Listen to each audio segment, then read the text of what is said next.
So this conversation spun out of a conversation that we recorded for the channel, which was about cereals, and then it led to mascots. And then Joe said, What, like, I wonder if mascots had anything to do with if we actually like the cereal we like, because that's what they're intended for, right? And some of the cereals don't have mascots that I know of. or I think even in general, right? Like, do you ever see a mascot and still have this like soft spot in your heart Right, for like, it? like immediately the tiger and the rooster is like, yeah, nah, fuck that rooster. but we know of the rooster. We do, But we do. But tiger's great. I mean, there's a frog on cereal. Smack. Why is there a tiger? Well, I'll tell you, Why do they pick these? That'd probably be interesting to find out. Why is there a frog on my cereal? the Baltimore Oriole. Like every time I see him, I get good vibes. Like Yes, I just he's feel good hometown. about it. So I'll tell you a I fun. clutch my pearls when I see that bird. So I'll tell you a funny story. I remember I told you I was first chair percussion. I hate to, but it is. It is sometimes what it is. You know what I mean? If you're looking for me in the band, just check the first. I'll be right there, the first chair. You know what I mean? If you're looking for me, I'm third chair trumpet, and I actually don't blow. I just move my fingers. I did that for 2 years in the marching band. Oh, that's the worst kind of blowjob, when they just It like is. hover around the tip and then just give you hand jobs. Like, that's not even a blowjob, bro. Yeah. So, speaking of the Baltimore Oriole, so I played drums at I did the national anthem at Cannon Yards one time. Oh, wow. Yeah, and I played a couple different instruments during it, but at the end I grabbed the cymbals and I was just going to hit the cymbals for like the big crescendo, right? And I had the cymbals like this in the Baltimore Oriole, and I'm like in 6th grade or something, 7th grade maybe. And the Baltimore Oriole ran up and just started smacking my hands together, like it was fucking up the whole song. That's great. But like, you know what I mean? It's very the character, you know, and like to this day I still have this like affinity towards it. I'll tell you another one. My dad, he was a fireman, and he used to come to like the schools and do fire safety stuff. You know, don't play with matches and all that kind of shit. I don't even know if they talk about matches anymore in school, like because you don't really see matches. I mean, do you kids don't. even know how to use matches? Right. I mean, there's matches on the back of my toilet. I'm not gonna lie. Oh, there you go. So you have to because you don't use the fan anymore. Well, no, yeah, exactly, because you ruined me mentally. Well, yeah, you don't hear about. I mean, you don't see, Smokey Bear on. I don't. You know what? So he used to come in with I'm not Smokey- manifesting this conversation any further. I'll just let you talk about it. But he used to come in with Smokey the Bear sometimes, or Sparky, the Dalmatian sometimes, and I still like have a I don't positive. know. I never had Sparky. I still have a positive vibe towards them when It's a I see horrible them. name. That's what. Yeah, 4 or 5. It's Chevy Chase, remember from Family Yeah, Big I know, Christmas? but that wasn't.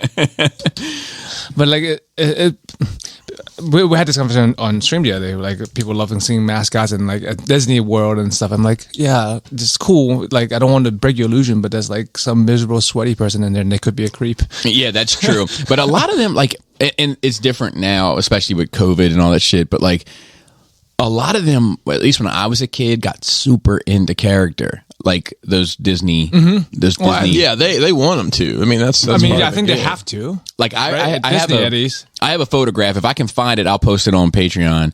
I have a photograph of Saint. I'm not Saint. I'm thinking about music. Prince John from Robin Hood, like grabbed me and like snatched me away from my dad. And then Robin Hood was like around the corner and like came out to like save me. But then Prince John tried to hide me, like opened up like one of his like layers of robes and like just, Oh, God. like threw it like haphazardly around me to act as if like I wasn't there. And then Robin Hood like found me and freed me from the, you know what I mean? But I'm 41 fucking years old. I still carry that memory forward. That's really cool. I seriously doubt they do that now, but No, hell no. You know, but that's a shame, really. Like there's they don't now. They might now with the COVID shit lightning. But when we went, I mean, like they were like behind the red rope, the velvet rope. Is that what they call it? Yeah, Basically, or like Chewbacca would be like at a lookout tower, like way like 30 feet in the air that you can't touch them or sneeze on them. So I don't even know if the interspecies COVID works with me. But I mean, like AIDS came from monkeys, so. dude, have you ever seen the Ricky Gervais bit on that? No. So, Well, maybe I haven't. oh, was it on the British Office? no. But he actually, in the bit, he name drops The Office. Because he's like, but it doesn't matter with that part. But great show, Chris. And if it wasn't for them, we wouldn't have the American version, which is also pretty good. Which I was watching the other day, as I do pretty much every day, and I noticed that Ricky Gervais is an executive producer. So his touch is all over it. He feels little British fingerprints. Dip his toes in the sea, as it were. Just a little pinky's worth. So it's funny, Cody. I'm getting sidetracked, but Cody, one time when I was going to the beach, was like, "Oh, I hope you get the chance to, dip your toes in the sea." Like, and he said that in a voice memo, and I happened to be at work, and I played it. So now, whenever I go to the beach, my guys at work will always be like, "You gonna bloody dip your toes in the sea, are you?" Bro, you so have to sample that. In a month. Sample that. Anyway, I forget where I was going initially. I had a story. Mascots. We're talking about mascots. You're talking about your dad coming to schools. Yeah, no, this was like more recent. Oh, Ricky Gervais's bit regarding AIDS. So he was like, oh, it looks like we have AIDS. It's a new virus. I'm just putting it together right now, looking at your labs here. But it seems to come from rhesus monkeys. So there's only two ways you really could have gotten it. And the guy's like, well, what ways are those? He's like, well, it's possible that you went into the jungle and found yourself a rhesus monkey and then had sex with it and fucked it up the arse and got yourself, a bit of monkey AIDS in that regard. And got oh, yeah. What's the other way? It's like, well, I guess if you were chopping up some monkey meat, you could nick your finger and then you could have monkey meat blood get in your blood, and that's how you got AIDS. Oh, that one. That's the one. That's how it went down. Oh my goodness, it's a good bit. If you ever, it's worth a YouTube. So welcome back to Nerd Rage Radio, episode 346. I have Uncle Dolphin with me. Yo, Chris Pinkerton with me as well. If you're nice. Only if. And let's see, where do we start? I want to open up something else with a fucked up dream I had last night. Oh, here we go. So it was I woke up around 4:00 in the morning, as I normally do, and I had sex, and then Laura was like, "What's going on? That big brain of yours?" What she says when she's trying to be funny, because because usually I start grinding out something in my head. But I was like, I think I can fall back to sleep. Like I wasn't, I think I can fall. So she got quiet as a mouse, and I fell back to sleep. But it was one of those sleeps where you wake up every 5 minutes or so. It feels like anyway. And every time I woke up, I was when I went back to sleep, I was time jumping through this same dream story. So I wrote down some notes for it because it was just so fucking bizarre. So are you gonna write a screenplay and sell it to Marvel? Because it sounds like something in a Marvel movie. So it opened with me and Laura at a island themed restaurant with this other couple we know, JR and Jennifer, who I did have dinner with recently.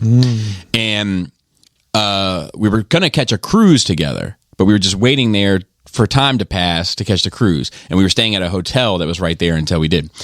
So I looked down at my watch. We're fucking late. So I just got up. I was like, we're late, and I just ran. And I got to the I don't know, what do you call it? The dock, whatever it is where you get on the fucking boat, right? Pier? Yeah. Pier, maybe. And when I'm there, I look down at my watch and I'm like, come on. I'm looking around. I can't find Laura. I'm like, what the fuck? And I'm like, fuck, all of our luggage and shit is in the hotel room. So she probably went up to get it by herself. And I was like, fuck. So I reached down to grab my phone. My phone's not there. Laura pops up, hands me my phone. But my phone doesn't have the OtterBox on it. Flex! And I'm like, what's the case? And she was like, well, you left it at the restaurant. I had to go back and get it. This was all that was left. And I was like, somebody opened up my OtterBox and just left the phone? And I was like, did the earbuds? And they're like, nope, earbuds are gone too. I was like, fuck. So got on the boat. That was that. Then woke up, fell back asleep. I'm at my dad's house in South Carolina, and I get into some argument with him. Oh, first we're looking through his library. It's not his house. He's got this huge house in my dream, and we're looking through this library, and we find Laura's like, oh my God, look how wild this shit is. And I can tell that it's written shit and pictures and all this, but when I look at it, it's just splattered colors. And I'm like, and I'm fronting, just being phony, and I'm like, oh my God, I'm just going with it, but I really want to know what it is. Fast forward, I get a call from a guy who knows my dad, and he's like, hey, I want you to check on your dad because I think something's going on with him. Like there's these books that he's got. And I was like, yeah. And I'm trying to get him to tell me what's in the books. You know, like, oh, we saw him too. Like, I'm like, what was the part that weirded you out the most? You know, but he won't tell me that either. And my fingers start feeling numb. And I look down and my ring finger and my pinky fingers are missing on both fucking hands. And I don't know. Just became a raptor.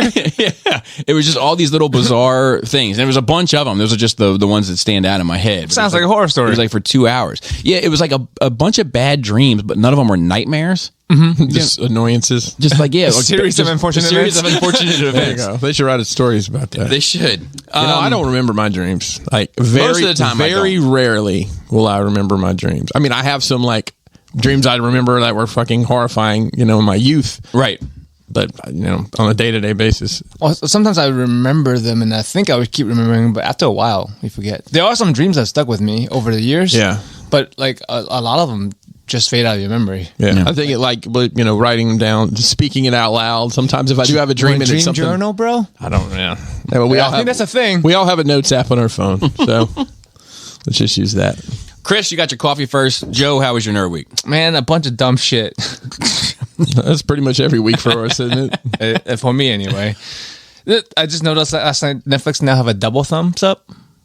What? Why don't you just bring back the fucking star, you fucks? Yeah. Oh, so there's a thumbs down, thumbs up, and a double thumbs up for like it and really, love really it. like it. Yeah, buzz up I'm with like a double buzz I up. like it. I love it. I want some more of it. I was thinking about Cold Stone Creamer, but that's cool too. Dude, I haven't been to a Cold Stone in. That's I don't good think stuff. I've been one They since fuck I've you lived up here. because I remember when it used to be like the medium was only a penny more than the small, and I always get the medium because like who's gonna get the small? Who's going to get the small anyway? And like how did? That's true. In my mind, I'm like, who's going to get the medium? I'm trying to control myself, but like they don't fucking help when I can't tell you the last time I bought a medium anything. I'm just be honest. They can't be making more money with a penny more unless ice cream is really that worthless, or I guess they get rid of them. But anyway, they need to just bring back the goddamn star system at this point because now it's basically 1, 2, and 3 stars. I agree. But I watched a bunch of shit that made me upset. That I didn't mean to. But I watched the Tinder Swindler after last week talking. Yeah. It's good till the end when you find out that like but the people it's known, the whole story is known, everyone knows it, law enforcement knows it, but the people who got fucked are still fucked, and the people who fucked them over, the person who fucked them over, it's fine. Yeah. And living a great life. See, let's make some noise for our king, man. That kind of shit like really infuriates me. That's the kind of shit that I got off of Facebook. Yeah. Like I don't need real life like aggravation like that. I talked to a buddy of mine. This is Israeli dude. His name's Rob. I'm not gonna say his last name, but lived there. It's okay to just say you don't know how to pronounce it.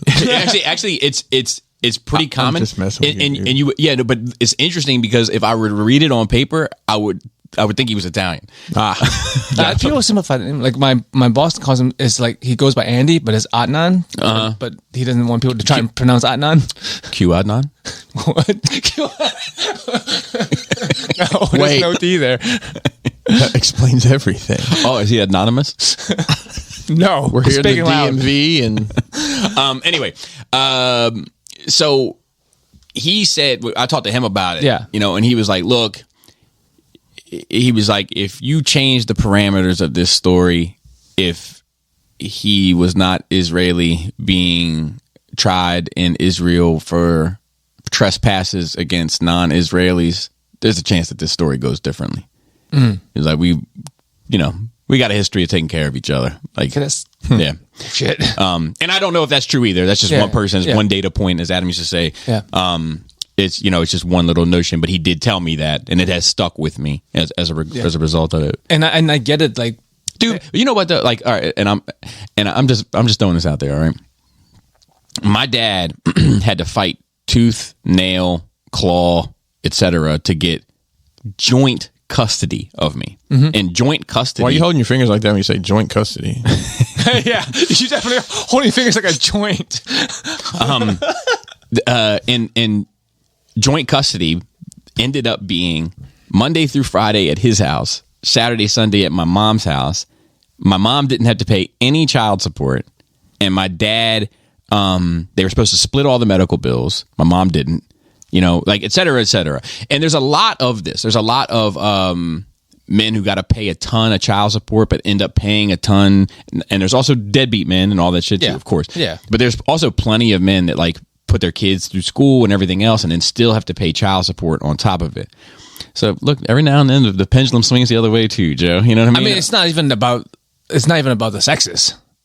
For me, no, I'm just like, look, I'm really just being funny. Yeah. But I just want to celebrate this guy getting over on all these women from one time in his fucking life, you know? Like, and just once. And like the banks and the whatever government agencies knows of this, but like they're not being given any fucking leeway for the money that they owe that they fucking took out to give to this guy. Well, you know, on a real level, I mean, he's the name of the fucking thing is Swindler, right? Like he's obviously a swindler, but like. You know, like at a certain point, it's just like the bad vegan. Yeah. Like there has to be. It's a bit different for that one. For sure. But there also has to be some personal accountability. Yes, but like there.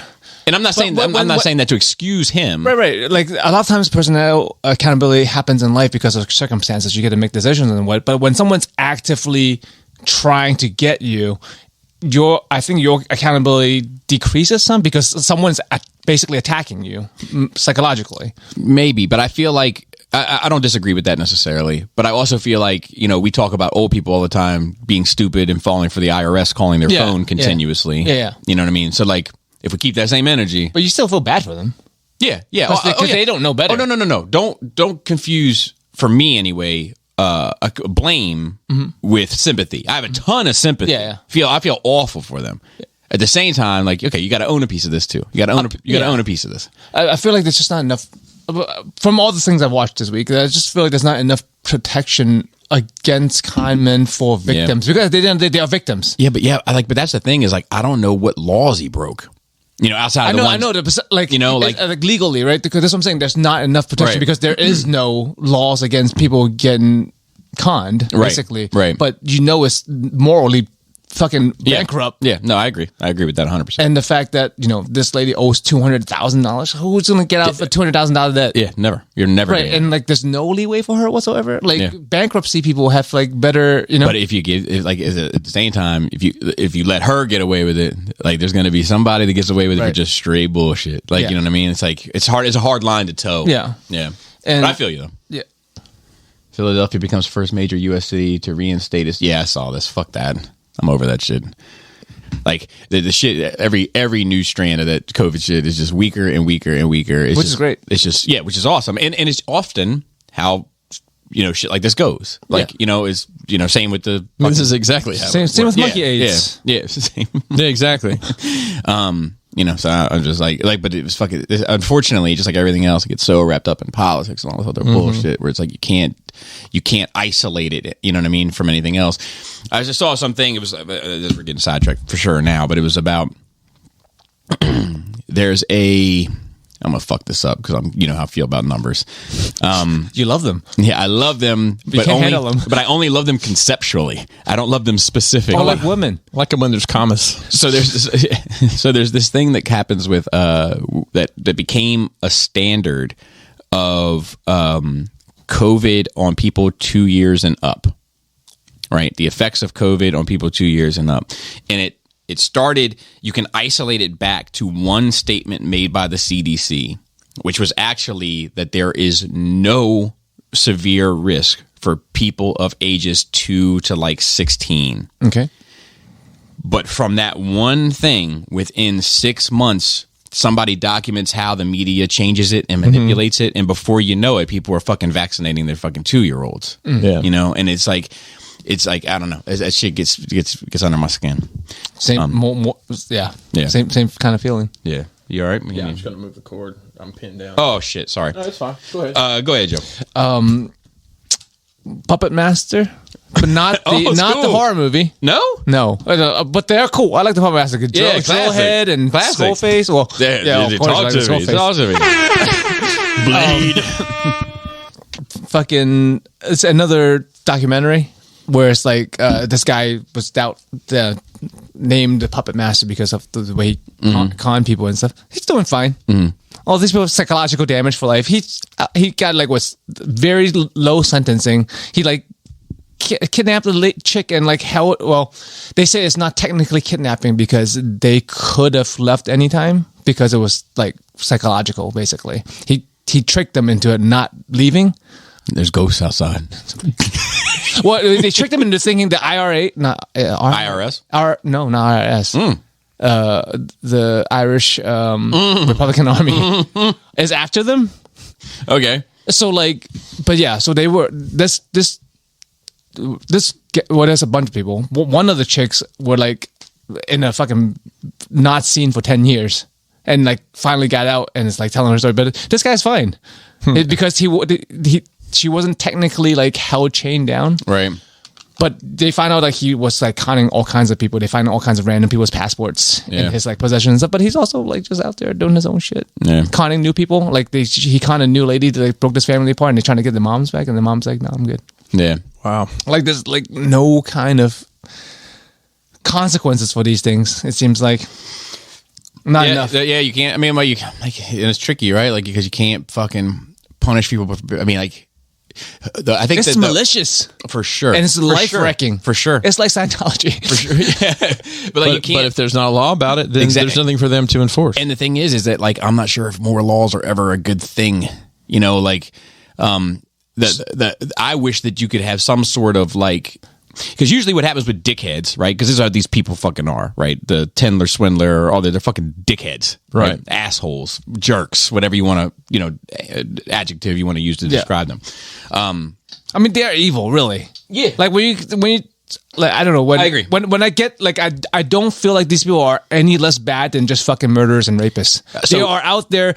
They're out there purposely hurting people for their own gains. Yeah, but I got to put those two things in it. I understand that point, but I got to put murders and rapists in a separate box. I don't know. To me, it's fair, close. both of those deserve separate boxes. Because like I sometimes I don't know. For some people, it's probably better off if they got murdered than be ruined for the rest of their lives. So I'm gonna draw a comparison. There was a supervisor at my job who was a bit of a doof, right?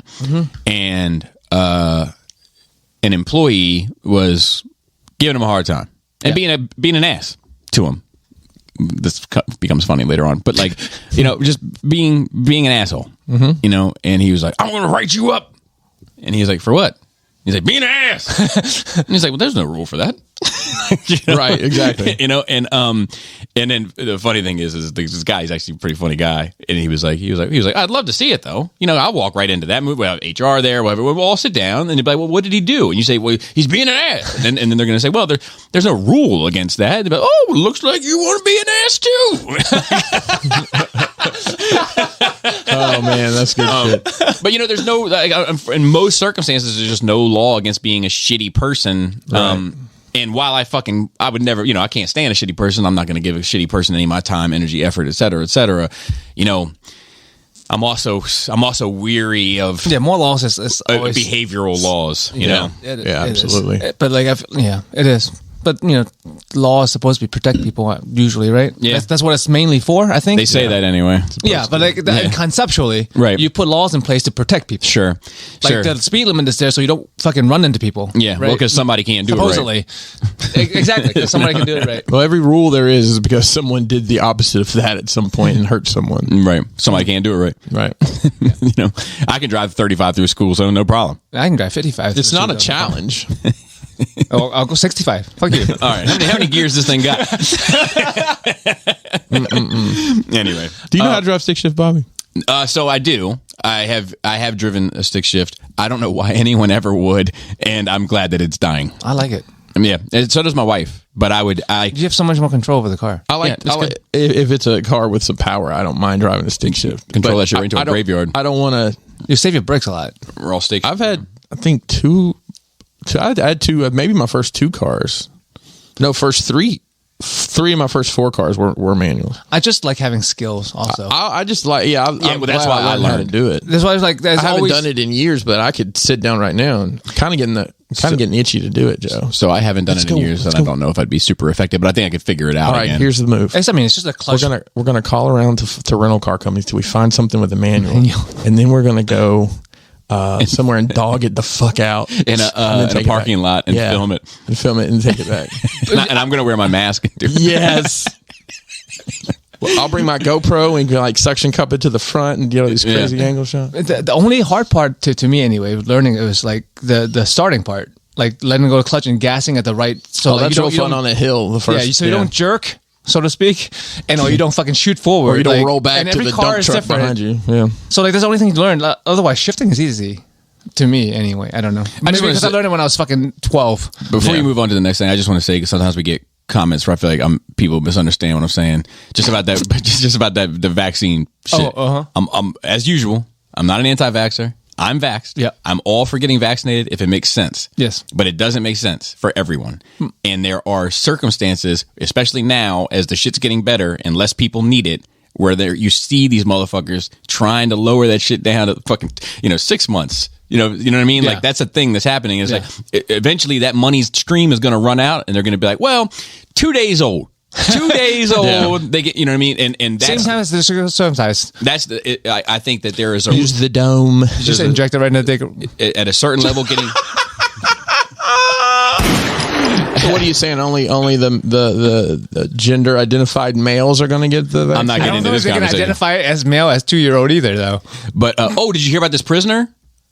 There's a prisoner that has identified. Wait, let me finish this one thing. Yeah, there's so many things going on. Let me finish this one thing. There is a responsible choice for getting vaccinated. Yes, and then there are choices that are not responsible or don't require the same responsibility to get vaccinated. Correct. Okay. Prisoner. There is a prisoner, a female prisoner, but it underwent a gender transition. So I'm not sure. Male to female, female to male. I'm not sure. One way or the other. Okay. I'm not sure what they were biologically. I'm not sure what they are now. And I'm not sure what prison facility they are in regard to male or female. And if that aligns with their transition. I don't know any of those answers. Okay.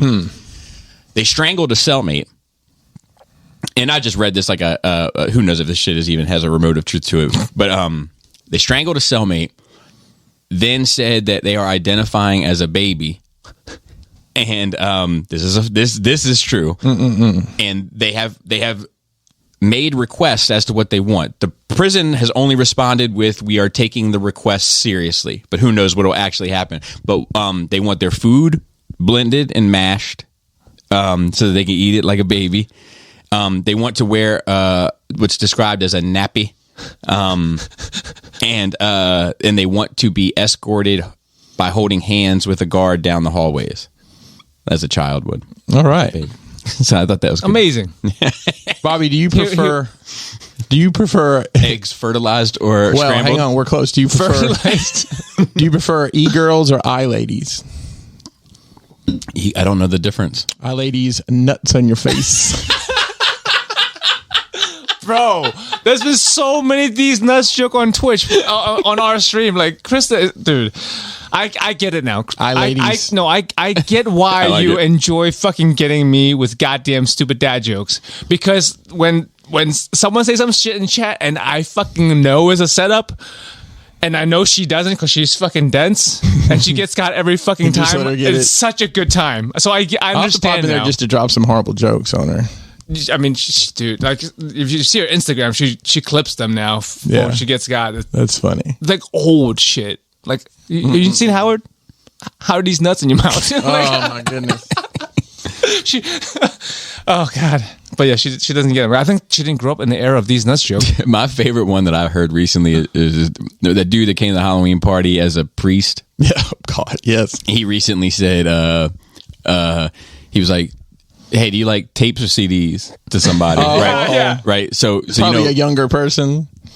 Yes. Yeah. And the person he knew the joke. Okay. Yeah. So he didn't want to get hit with the CDs nuts. So he was like, "Tapes." And he's like, "All right, take this dick to your forehead." Yeah. Yeah. There's always a back end to it. All right. Anyway, continue, Joe. Another fucking documentary. This one is better. Better feeling. Trust no one. The Hunt for the Crypto King. Oh boy. It's not too long. It's only an hour and a half. It's got really interesting What's twists it and on? turns. Netflix. I watch everything on Netflix. Well, no, you had Amazon the other day. Last week. That's what I watched. Right. But I have everything. I watch majority of the things while I'm doing stuff on Netflix. That's not like movie night, but it's about a guy who's booming during crypto. Remember when crypto like made huge sums of money? Yeah. Like he made tons of money and then died, and then apparently no one can get into his Crypto wallet. Oh, I have heard about this guy. It's pretty fucking good, and people like he fucking faked his own death, or like his wife is on it. But it's pretty interesting. I think you would enjoy it. Yeah, it sounds good. Yeah, the ending is just like, oh, okay, it makes sense. Crypto King. Yep, Crypto King, easy enough to remember. But yeah, that one's fine, like, because, you know, the alleged comment died at the end, so I'm good with that. Yeah. Now, movies, Death on the Nile, great. Death on the Nile. Not as great as Murder on Orient Express, but still great. I like the series. I hope they make more with this lady's. They're going to do one about my life. Agatha Christie, huh? They're going to do one about my life. Called Head on the New Market. Getting my dick sucked for 2 hours. 2 hours? Yeah, it's a 2 hour movie, man. It's the new standard. Jesus. That's a standard? Yeah, for film. The poor lady. Okay, I was going to say, poor lady's Poor neck. lady. No, it's different ladies. You have like a... Oh, okay. I thought just one lady 2 hours. Don't limit She's yourself. going to have a neck like Arnold. It's going to look like that one mugshot. Oh, Megan. Or the neck guy. Megan Neck. Yeah. Imitation Game made me really upset at the end. I was really in a bad headspace after that. Yeah, that was the one that's also with Cumberland. And this like after Cumberland. I think that's in Maryland. Benedict Cumberland. Doctor Strange, he's like the guy that created the first computer to crack the codes of the Nazi codes, I believe. The Enigma machine, which is another movie. I think it was Windtalker one of them. I don't know. It's pretty amazing though that they had like that decision that they had to make to hold back and sacrifice lives because they couldn't. It makes sense because they couldn't expose that they had cracked the code. Like he'll be great at 40K. Like, that shit is like, you know, like. I understand the greater good thing, man. Yeah, but I just like that. That's the shit that I wrestle with, like that I take away from that. Like fuck, man, like having to make that type of decision, and like you got to live with that. And even if you know that it was the right decision, because history has played it out that way, you still got to go to that funeral and see that woman and, you know, that wife, that mother, that daughter, that son, that, you know what I mean? Like, fuck. I mean, I think regardless of whether history turned out the way it did, it was still the right choice. I don't know. I think I'm just more a rational person. Like, I'd still feel bad for it, but I think it's a lot easier for me to make that choice in my mind anyway. Because when that played out, I'm like, oh yeah, obviously, duh. Yeah, but I think when you have to, I mean, I think when you have to make that choice, it's different. It's different. When you have to, Unless you're sitting, you're the one that's got to sleep at night, and you know, different things keep different people up. Yeah. But it's a great movie. The ending is fucking awful, and not awful as the movie was bad or the story is bad, but it's just an awful fucking ending. That like after watching all this other shit, and this is what capped it off. Like I was in really bad headspace. He got the short end of the stick, so to speak, because he was gay. They forced. They were like, you go to prison or you get chemical castration, and then he was like, well, I can't go to prison. He's still working on shit, and then the hormones and shit was really fucking him. He ended up killing himself a year into his hormone therapy. I mean, it's fucking awful for everything that this guy fucking did. I'm getting fucking mad just talking about it. So that type of shit pisses me off too. But I think for me, the way that I look at that is I'm like, man, that sucks. Super shitty. Awful. Fucking awful.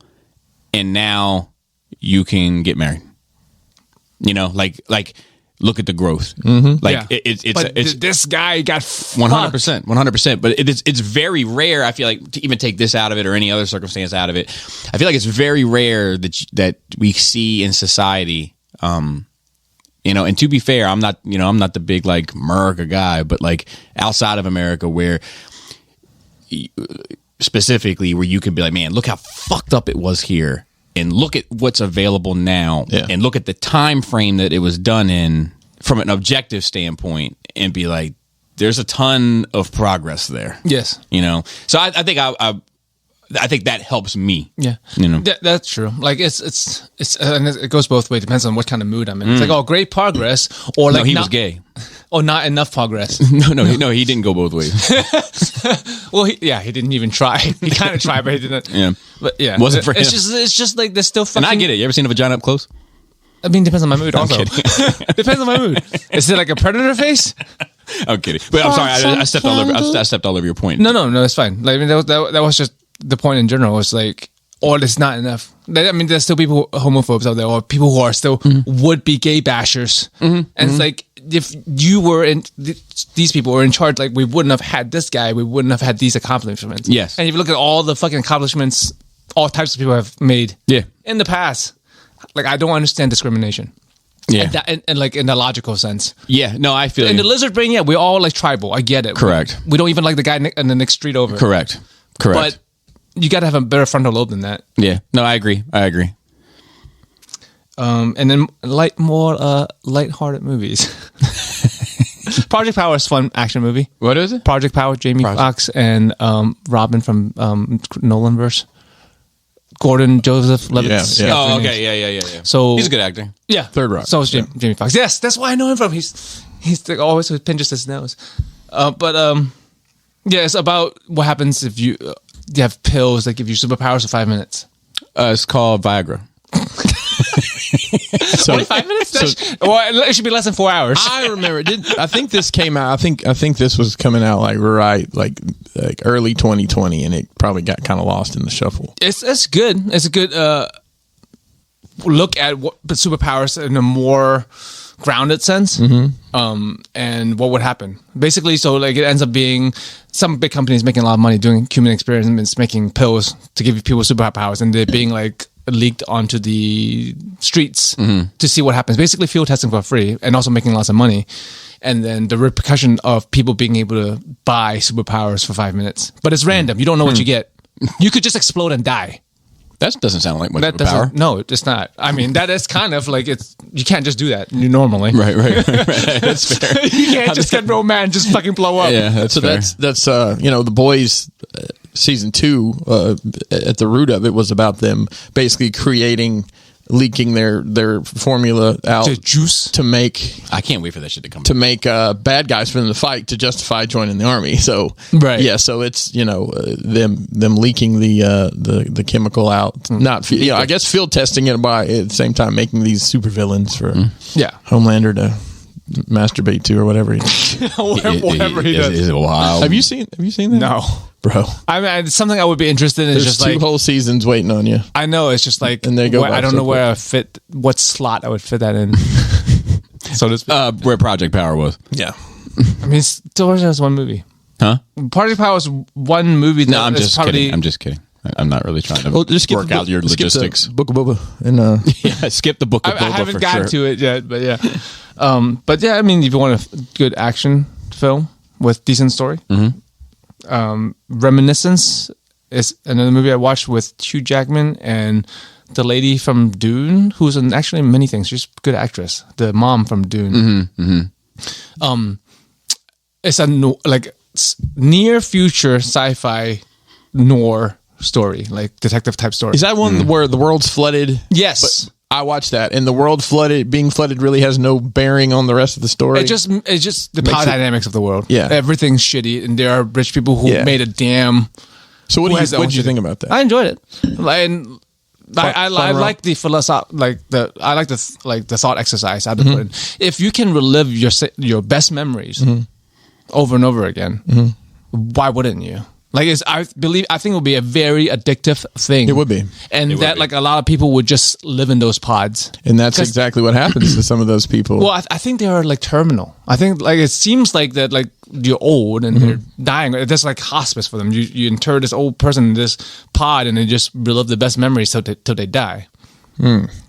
But detectives use this technology to interrogate prisoners. Like they have no choice. Like you sedate them, you put them in this machine, and you can see on a holographic projector their memory. When you ask them the right questions, it comes up, so they can you can kind of Black Mirror-esque. It is, yeah, but if I remember correctly, you kind of have to guide them through a conversation to get them to open their mind. You can't just say, "Where's the trigger?" Yeah. Speaking of which, when is Black Mirror ever going to come back? Yeah, I mean, it happened, Bobby. All that shit happened, so the past several years. I've not watched all that. I just watch one every once in a while. It's fantastic. The last one I watched, it had what's her name? Opie's daughter, the Bryce Howard. Who's the cute girl? On that one? Donovan McNasty. Oh yeah, he's got a grip on that. What's Dallas? Is it Dallas Bryce Howard? Is that her name? Dude, the redheaded girl. She directed a couple episodes. It's not going to make any impact on the one. She's the lead actress from Ron Howard's daughter. Yes. Okay. Does anybody else know who? She was in the Dude, who was the key grip? What's the M. Night Shyamalan where they're in the I know woods? Who you're talking about. I know who you're talking about. I don't yet. Anyway, she this one, it's like there's some app and you have a rating, and if you drop below a 4, her world that falls shit, and that shit happened apart. In China. They did something like that. Yeah, social you could rate social people. Yeah. That was fucking like crazy, that one. And I don't know. There's so many good things that have come from that show that are just like that's this far away from reality. My favorite one. It gets a little carried away and jumps the shark, but it was the one where couple married, it seems, get a house, their first house together. Husband goes, I think, to go pick up pizza, gets killed in a car wreck. Like, they're still moving in the house, like unboxing. They're like, what do you want to think? I saw this one. And she is mourning, can't get past it. Her friend gives her a card to this company, says it helped her. She hits the company up.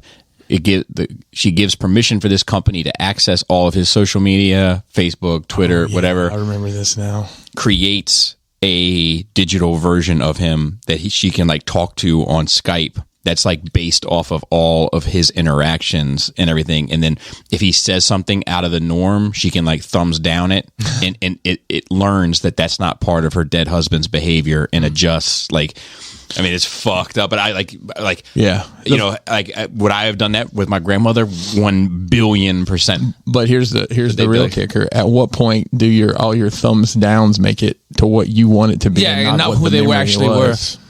That's the fucked up part about it. The nuance of human beings is who they are never who you think they are. Yes, that's all true. But it wasn't stuff like behavior stuff. It was just stuff like if I were to be like, if I were to be like, if I was to say that somebody's crazy, like I might say like, that motherfucker's crazy. Or have you ever met so-and-so? That dude's nuts. He's insane. He's a lunatic. These are words that I use, right? But if I was like, if it was the program and I was like, yeah, well, he's 2 hairs short of a ponytail, you could be like, no, he wouldn't say shit like that. Like, you could thumb, like, and then he would adjust to that. Correct. Yeah, that's something that funny people would also do. But yeah, and it's reminiscent. It's a good movie. I enjoyed it. It's also like somewhat of a mystery. There's a detective story in there because it's filmed in the North. The noir. Yeah, noir. I enjoyed it. And Hugh Jackman, man, come on. Can't beat him. Can't jack him.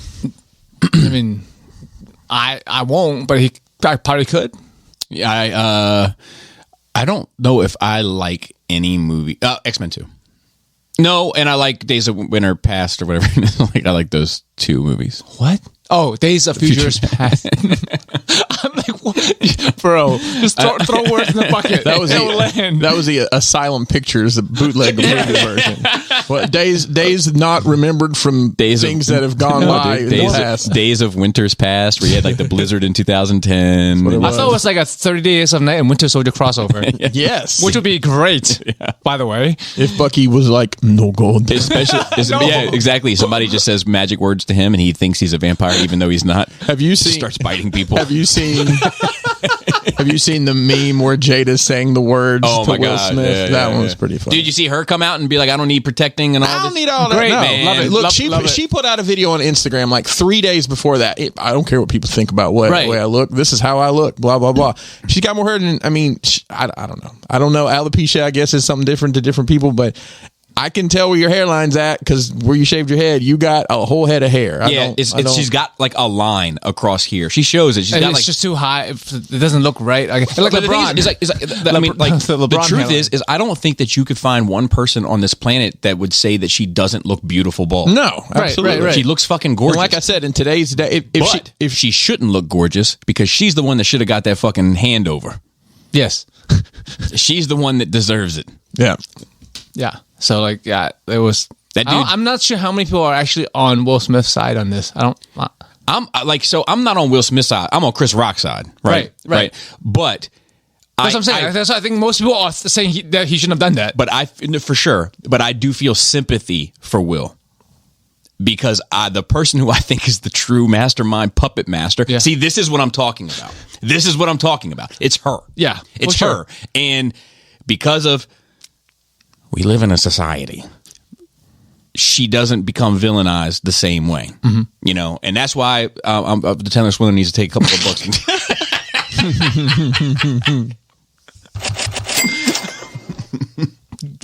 You're right. Do it for Jada. I liked her in Matrix. Oh no! And I just said she's beautiful. I think that Jada is a beautiful woman and has been talented and everything else. I stumbled across. I don't know. I think she married up. I think she did. And I don't think she views it that way. I don't think she knows that. Or yeah. See, I married up and I know it. I'm appreciative. She didn't appreciate it. Can I get you a Coke? Like I saw for some reason it came across my feed the trailer for the movie Woo. With her name is Woo. No, not that Woo. But she's like this captivating young lady that energizes. It's got Tommy Davidson in it. Oh yes. You were doing Her definitive movie for me is Demon Knight with Billy Zane. Oh wow. I don't know that Tales from the Crypt movie. Yeah, I remember it. I think that was I think that had a Gravedigger song on it. Menace to Society is mine. Who was she in that? She was the love interest. Was she really? Yeah. It's funny. I had the baby. They were going to move to Atlanta. Yeah. It's funny. I barely like make that out in my head. Mm-hmm. Huh. I mean, I've seen that movie 1,000. I have too, but it's been a while. I had the dope ride, but I was sitting on some bullshit. I needed some rims bad, and I damn sure wasn't going to pay for them. Yeah. Dude, I said with cheese, motherfuckers. That, and then dropping that Roger Troutman's Computer Love is fucking still great. Boom. Boom.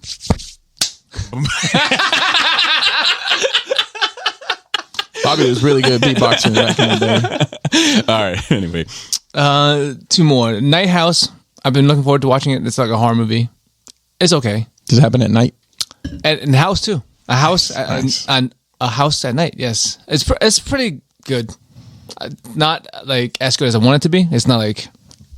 I think it's maybe overhyped for me because I was looking forward to watching it for so much. Right. But if you like the horror genre, it's pretty cool. It's got a good twist in it at the end.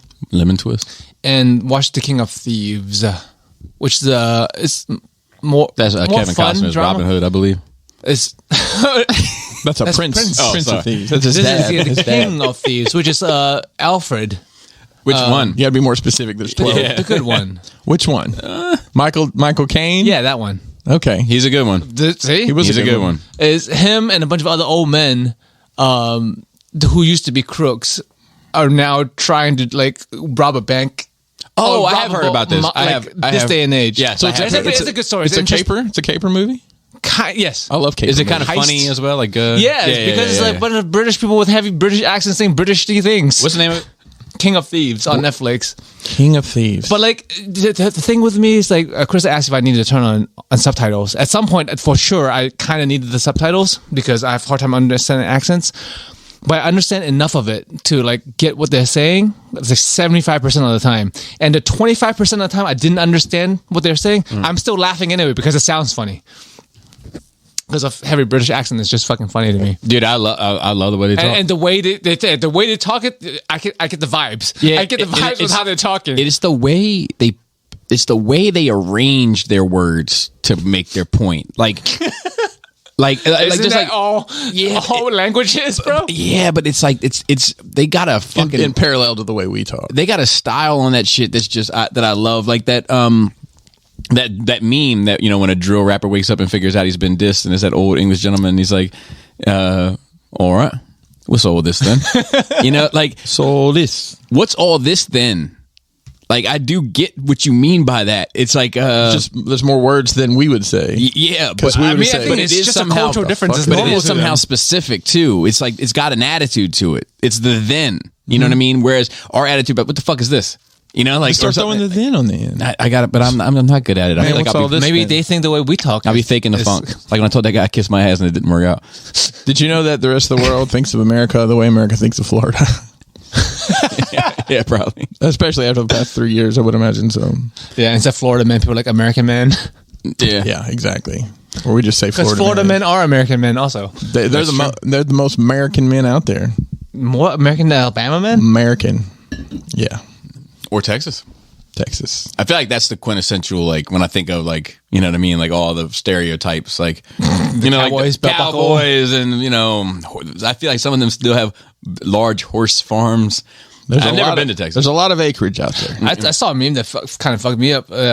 It's a bunch of, like, Asian people that doing cowboy shooting. And it's like, just remember. Doing cowboy shooting. Shooting cowboys, Joe? A bunch of violent Asians? But there's apparently a subculture where, like, there's these Japanese people who are really into, like, American cowboy culture. And like Westerns. They're like reverse weebs. Yeah. I'm just like, oh, bro. There's fanboys for everything, man. Right. Because it's different. I think it's like, that's what I was saying with you enjoying the way British people talk. Maybe it's just because it's different. Like, it's normal to them, but it's more special to us because we don't talk that way. Yeah, but it seems saucy. I've been really itching to travel abroad lately. Like, I'd love to go to travel England. all kinds of broads. Yeah. I almost went to the UK this year. I know, but maybe next year. UK is coming to us. That's right. True. We're getting a private screening. A few UKs. Really? A few UK. I didn't know we're getting a few. I thought it was just the one. Oh, I'm gonna get him in an argument so I can record it. What can you get him passionate enough about to argue?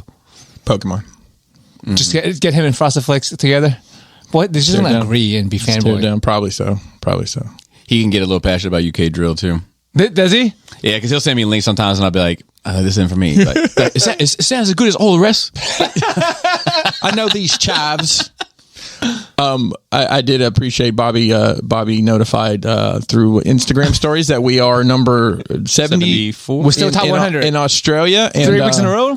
He used Man Down Under. Just it said that I had requested no more drill music. I don't care. I honestly didn't even notice the first couple times I shared it. I'm like, oh, there's a fucking song with it. Shit. I said it just to be funny though. I know, that was good shit. Is that it for you, sir? Chris, so, I'm going to mention Moon Knight. We can wait till... we can get into that. Okay. What did you think? I like first week's better. I like the first week's better, too. Yeah. This was like...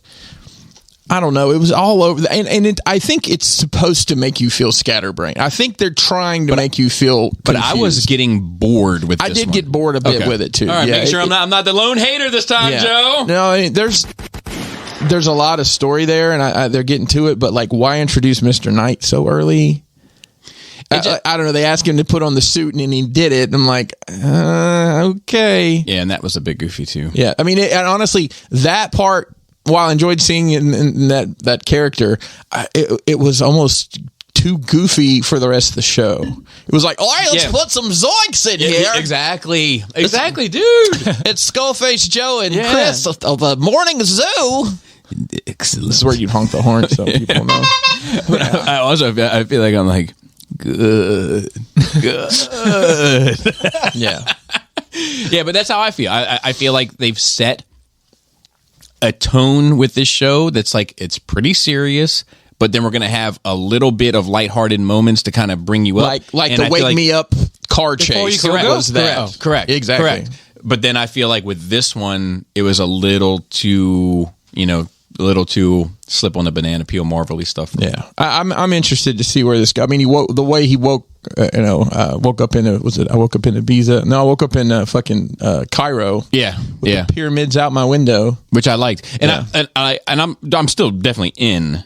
And if I never see Steven again, I'm out. I'm fine with that. I don't need I'm not good with names. The character that works at the gift shop. Yeah, and I'll tell you, like, I don't really need any of these like characters in his life, like the female character. Like, like girlfriend or wife. Yeah, I'm more interested in just him and his own psychosis. Right. Like, you know, I want to see his experience. I don't need I don't need a deep dive on the security guard. Correct. You know, I don't need to know any of these other people. Correct. I'm with you. I mean, obviously, we're parking our cars in the same garage, Chris. What we're doing. It's weird, man. It's weird.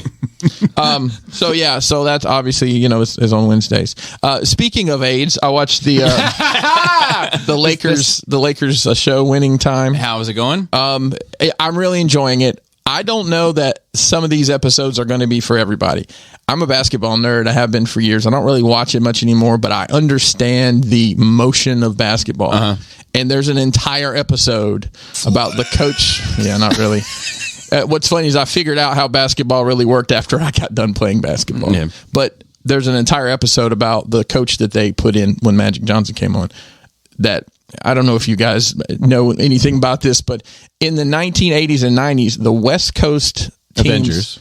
Yes. Wonder Man specifically.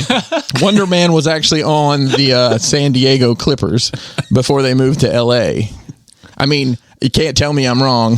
He actually got fired because he brought the wrong kind of Coke. And it wasn't Pepsi, Joe. The West Coast offense was a very run and gun, fast paced, run your ass off offense. And the coach that they put in was an assistant coach for another team, and they brought him in. And basically, it's an entire episode of him running these drills with these guys, and you know, it's a total motion offense. I enjoyed it, but I'm not sure that I would imagine a lot of people are like, "What the fuck is this basketball theory?" Because it's not super interesting unless you're into it, right?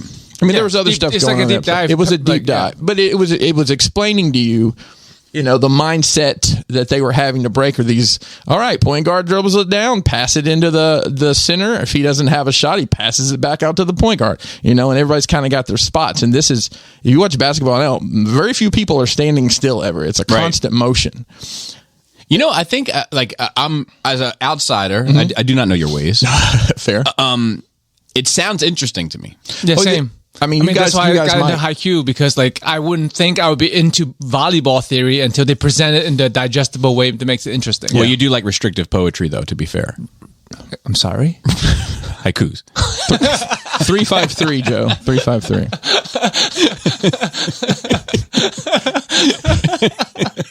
Fuck. That immediately takes me back to playing Ghost of Tsushima, because there's meditation pools you stop at and you have to write a haiku.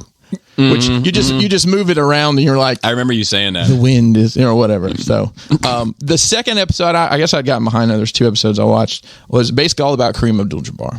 And you know, he was Lou Alcindor. Oh, he fought Bruce Lee. He did, and they get into that, and then, you know, by the time, I think he had been playing for like 13 years or something like that. By the time this had occurred, he's very jaded about things. He doesn't want to change, you know. And this show does. It's really hard to describe how this is presented, because there's flashbacks, and then it's got these transitions. I don't know. It's very visually interesting. Like, I was trying to watch this while I was working in the collection room, trying to move some stuff around so I could actually walk. And I kept sitting down and watching it. I mean, that's how you don't know good. Like, that's how I know something is good. When I put my phone down. Yeah, it's like, oh. And then, of course, there's a ton of conflict, because, you know, Magic Johnson's a rookie, and rookies back then, you know, nope, carry my fucking bags, get my coffee. Yeah. And he was basically like, I'm not going to do any of that shit. I'm fucking running this team. And, of course, there's conflict with the old point guard. And he's a 6'9" point guard, which is unheard of at the time. Point guards are 6'2" or so, you know, real short guys, right? But, you know, compared to 7 inches taller, right? So it's the difference between me and you, essentially. But relax. Yeah. Jesus Christ. Sorry, guys. I'm not, you know, we didn't all get blessed with this. Hate envy over here. Yeah, fucking bully. So I'm definitely enjoying that show. I'm just kind of, if the analytics episode may be a little deep dive for some people, but or maybe interesting. I don't know. Yeah. I'm definitely. I mean, it depends on who's watching. Yeah, this is a definite recommend. Yeah, and it's HBO. It's HBO. They generally don't make bad things. And there's lots of titties. And not enough Dick Barley. There was a Why scene the titties in it? Well, Jerry Buss is the owner of the team. He was Butts. He's got like a key to the Playboy Mansion, and he's got like your grandma's picture album full of Polaroids with phone numbers on them. It's like a catalog. What's funny is his daughter finds that, who is of I think she's like in college at the time. They're trying to figure out like the next big marketing thing, and it's the Laker girls, and they like. You know, they had hired these like ballerina looking dancers, these long skirts, and it definitely was a thing. Do you know who founded the Lakers? You know the first Paul Laker? Abdul. She was the first Laker girl. I knew she was involved. I didn't realize like they went to her. She's actually slept on she slept on in terms of like her contributions, her choreography. She like that's her main thing, isn't it? Rhythm Nation, like Janet Jackson, all that shit. That's all Paula. Like she doesn't get enough credit because people think of her as like Cold Hearted Snake and then Promise of a New Day, buddy, and then The Waterfall, and then American Idol. Don't keep me up at night. Like because then they're like, oh, she wasn't that talented to begin with because they think of her singing, which is not the best. No, like J-Lo singing is not your best point, right. But like don't forget her other shit, things, dancing. I mean, the way she got that cat to dance, that scat it's cat. Hard to, I wonder how long the choreography. Man, eat your bloody heart out, Roger Nothing Rabbit. in common. Like first real life animation crossover my ass. Jeez Louise. So she's, they have someone playing her, which I'm not crazy about the casting, but it works. And they're like first couple games, and Kareem kind of buys into the program by the end of it, and it's I'm enjoying the hell out of it. I don't know. I enjoyed that. I don't know if you guys watched that, The Last Dance, the documentary basically about Michael Jordan that came out. No, I watched the one where the young high school student fell in love with the janitor and they danced their way to a competition. Yes, that one. So let's save The Last Dance. It's like Julia Stiles or something. Sorry, Right? Julia Stiles. I've never actually seen it. I haven't either, but I'm well aware of it. So I stayed on HBO and I watched. I've been wanting to see this, and it was really weird, like where it was on Crunchyroll, it was on Adult Swim's app. Okay. So it's on HBO Max now. It's the Blade Runner Black Lotus. Oh, is it? Because I was trying to find it last night. I was like, I have to log into Crunchyroll, which I have. I'm like, is it dubbed? It's on HBO Max. No, it's all in English. So it is dubbed. No, well, I mean, I'm pretty sure it's Justin. I don't think it was presented as. Oh, there's no it wasn't Japanese to begin with. Right. It has Japanese.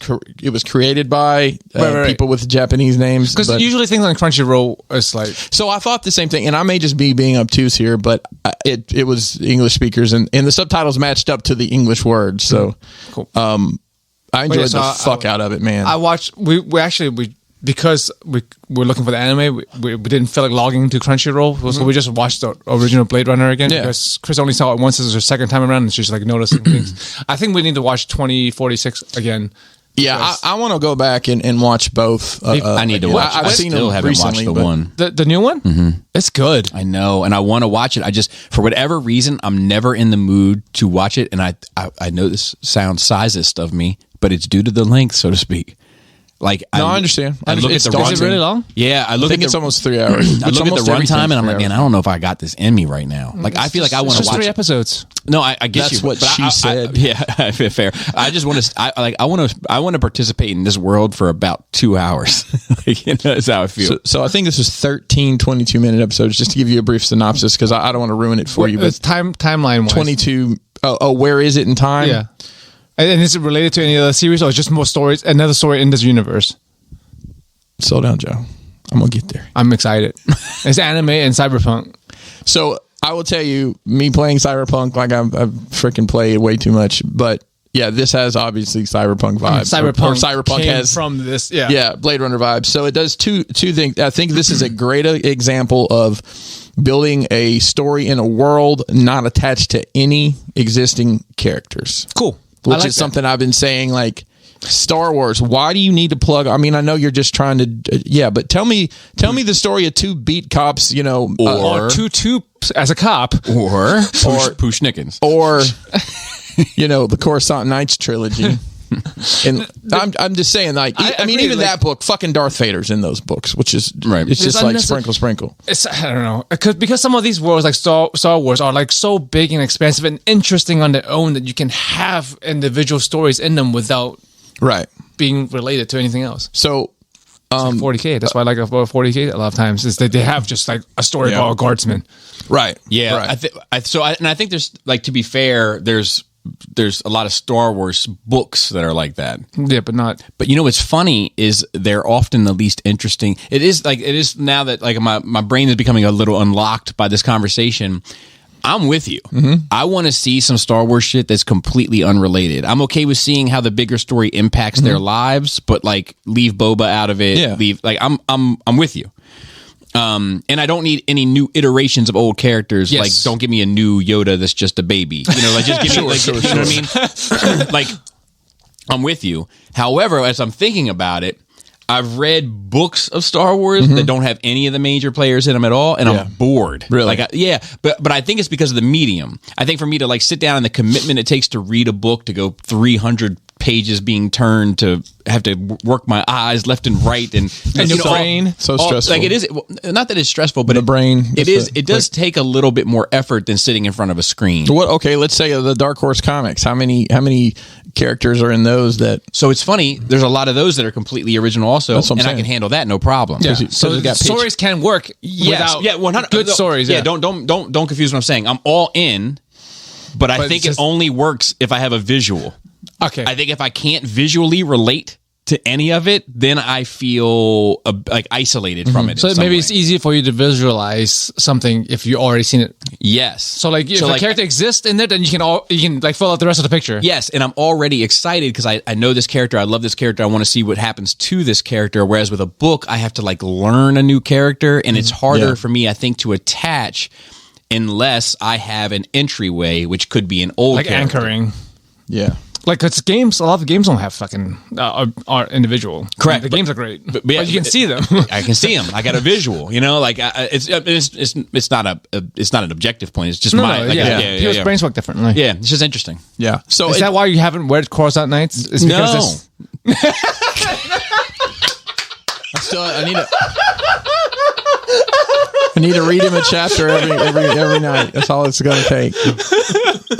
Well, hey, back to Blade Runner, yes, please. Black Lotus. The story takes place in this world. It takes place in this world, and they do a great job keeping those retro future vibe. I mean, everybody's still smoking. Mm-hmm. You know, the computers are old bubble monitors with keeping it. They did a great job preserving that. I call it the retro future. I don't know what you want. Yeah, I mean, it's like the Aliens universe. Exactly. Yeah, you still have these keys and the green screens and shit. So they did a great job keeping that aesthetic. The story, there's just a couple episodes that drag just a little in the middle. Is it one continuous story? Yeah, it's one story.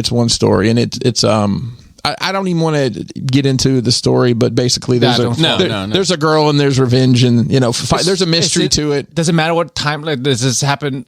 Does the timeline matter? Does this happen after Deckard? Or I'm assuming it is, but you don't. I think you could just watch this without even knowing that other shit existed. Yeah, because I don't know. Because there's not a lot of backstory that's required. Because I don't know if there was things that changed in the world at large after 2046. Like after what, I'm gonna look, because I think they say, because sometimes in the fictional universe something happens where the whole world changes, like either politically or societally, and it kind of matters at what point. No, I agree. I get the impression just from listening it doesn't matter that it doesn't matter. Okay, so this is set in 2032. Okay, so it's before. So it's 46. 10 years after the blackout of 2022. I hate to say that out loud. Yeah.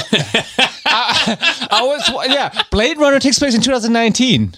Yeah, the original with, and I'm like, they like way overestimated and way underestimated our technology. We have smartphones, but we don't have flying cars. Yes. Right. Or giant pyramid buildings that just blows fire out of it for no apparent reason. You can't win them all, Joe. No. So the website is closed. We are building our asses off trying to get done with this production run. I think I'm going to change the business strategy to just say, well, no, it's we're going to open the web store for 2 weeks, and then we're going to close and build whatever we accumulate in those 2 weeks. Yeah. And then open back up, later. Just in batches. Makes sense. I mean, it's what we're doing now, but we just stayed open for a long, long time. And like, I think we got 25 batches. I think I'm on 17 right now. Yeah, wow. See, you need a break. You need to break that up. And I've got people asking me every day. Like, Crash batch customs, am I right? Yeah, you'd think. So when are you going to expand this into a full facility with employees? It's funny that you say that, because my next conversation piece is we've been looking at possibly investing in a secondary site just to run the business out of. and flex also. Yeah, that shit is awesome though. Like that's crazy. Super inspiring. Yeah. It's super inspiring and also cool because now we have a place we can go work on our own shit. Yeah, a free shop. Yeah, I'm like, I might buy some equipment to throw up in that bitch. Yeah. So we did locate one place actually not far from the house. I don't know if I told you guys this. So back in like early March 2020, before the dark times, I had found. I think Tyler actually found them and told me about it on Facebook Marketplace. There was those cases I have in the basement. Yes. They were at this antique mall that had gone out of business in downtown Mount Airy. Yes. And we rented a U-Haul and got them. It was a whole ordeal. But I've been by there several times and there's nothing going on in that building.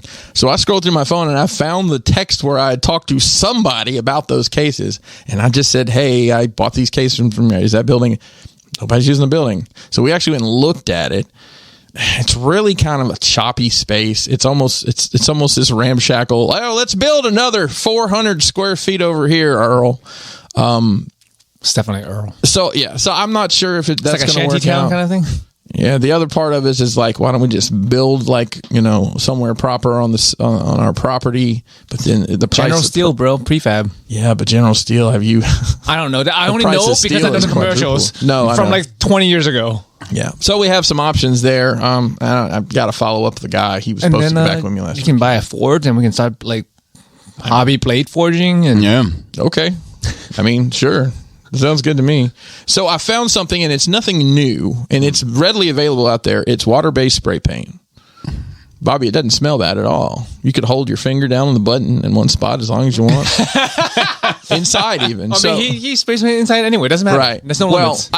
We don't, and we spray paint a lot. But Walmart, not all Walmarts, but one of the Walmarts locally has started carrying this line of stuff. And I don't know if you guys have bought any spray paint or anything lately, but it's getting ridiculous. It's like almost $10 a gallon. Everything. Oh my God, the Games Workshop stuff must be 30. That probably is for 2 ounces. Fuck Games Workshop. You have to spit in it to lubricate it before you shake it up. I'm familiar.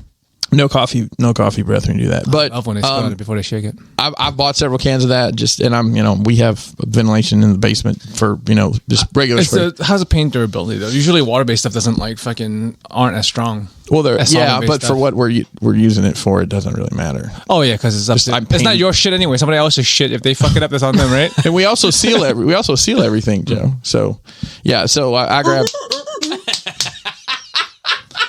The seal does that. We don't have a seal though. Thinking about Dude, buying I one. love seals. Kiss them from a rose. I like fish dogs. And it has been 5 years since I became a pre-Maryland resident. So the job I have now, I started 5 years ago last week. That's crazy. I've been here. I bought this house 3 years ago now in a month. That's fucking crazy. That's nuts. So we moved in the week of the 4th of July in 2017, which, man, time flies, dude. Yeah, that's crazy. We're all going to die soon. I mean, globally speaking, yeah, but... Let's see. I don't have much. I watched the next episode of Slow Horses, the Gary Oldman show that Tyler the Collector put me onto. Yeah. It's still fantastic. It's still fantastic. I already talked about The Dream. I watched The Courier that you suggested. Yes. And I loved it. I highly recommend it. I actually stayed awake for the whole thing. And in one go, Laura fell asleep. And I told her, I was like, you need to go back. You need to go back and finish that one. And she did. She actually, Jana and her watched it together. The one thing I want to talk about on there is that, like, so basically, I know you spoke about it. I don't want to rehash it too much, but like this British dude and this Russian dude are in cahoots to get Russian information to the West, basically.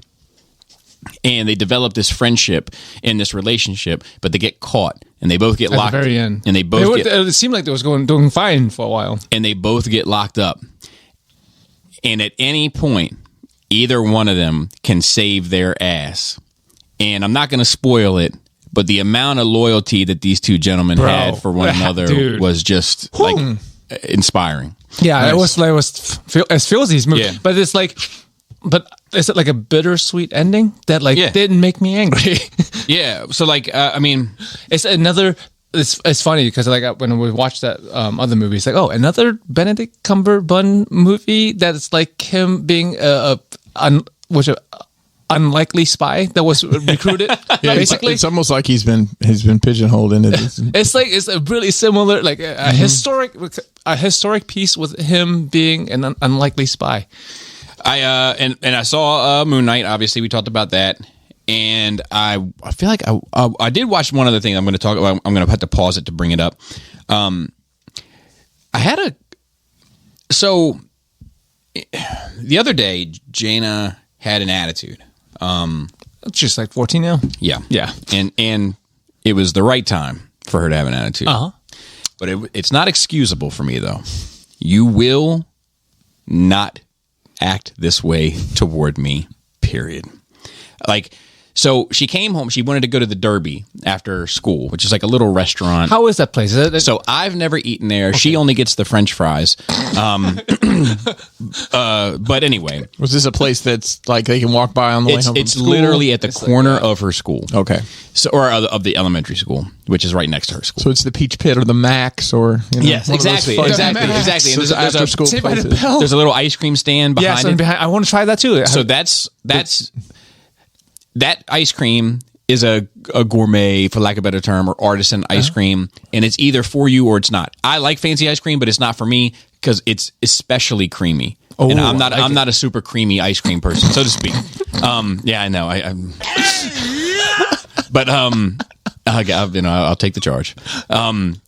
But it is quite beloved by those that love it. People either love it or hate it. And those that love it, love it. It's South Mountain Creamery it's like a known thing in Western, like Hagerstown area, whatever. Anyway,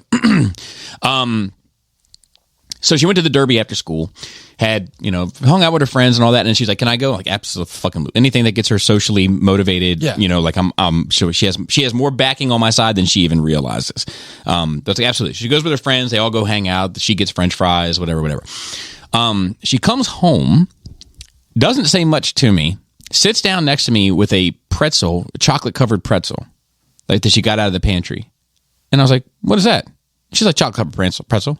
And I was like, did you eat at the place that I gave you money to eat? And she's like, yeah. And I said, well, what would you eat? And she was like, well, I've ordered a order of French fries. I was like, okay. That should do it until after dinner. And then she looked at me like I had told her to go upstairs and cut each of her pinky toes off and eat them. And I was like, and I was like, Jane, you just had a fucking tray of French fries. She's like, well, I shared them with a friend. And I was like, yeah, but it's a fucking tray of French fries. It's fucking 4:30. We're going to eat in an hour. And then you're going to be able to have a dessert after you eat. Just put it away. And the huffing and puffing and shrugging of shoulders and sashaying of feet across my floors. And every fucking bit of me was like, give her the hammer, so to speak. And I didn't. I let it go. So when we had dinner, I was like, we got to talk.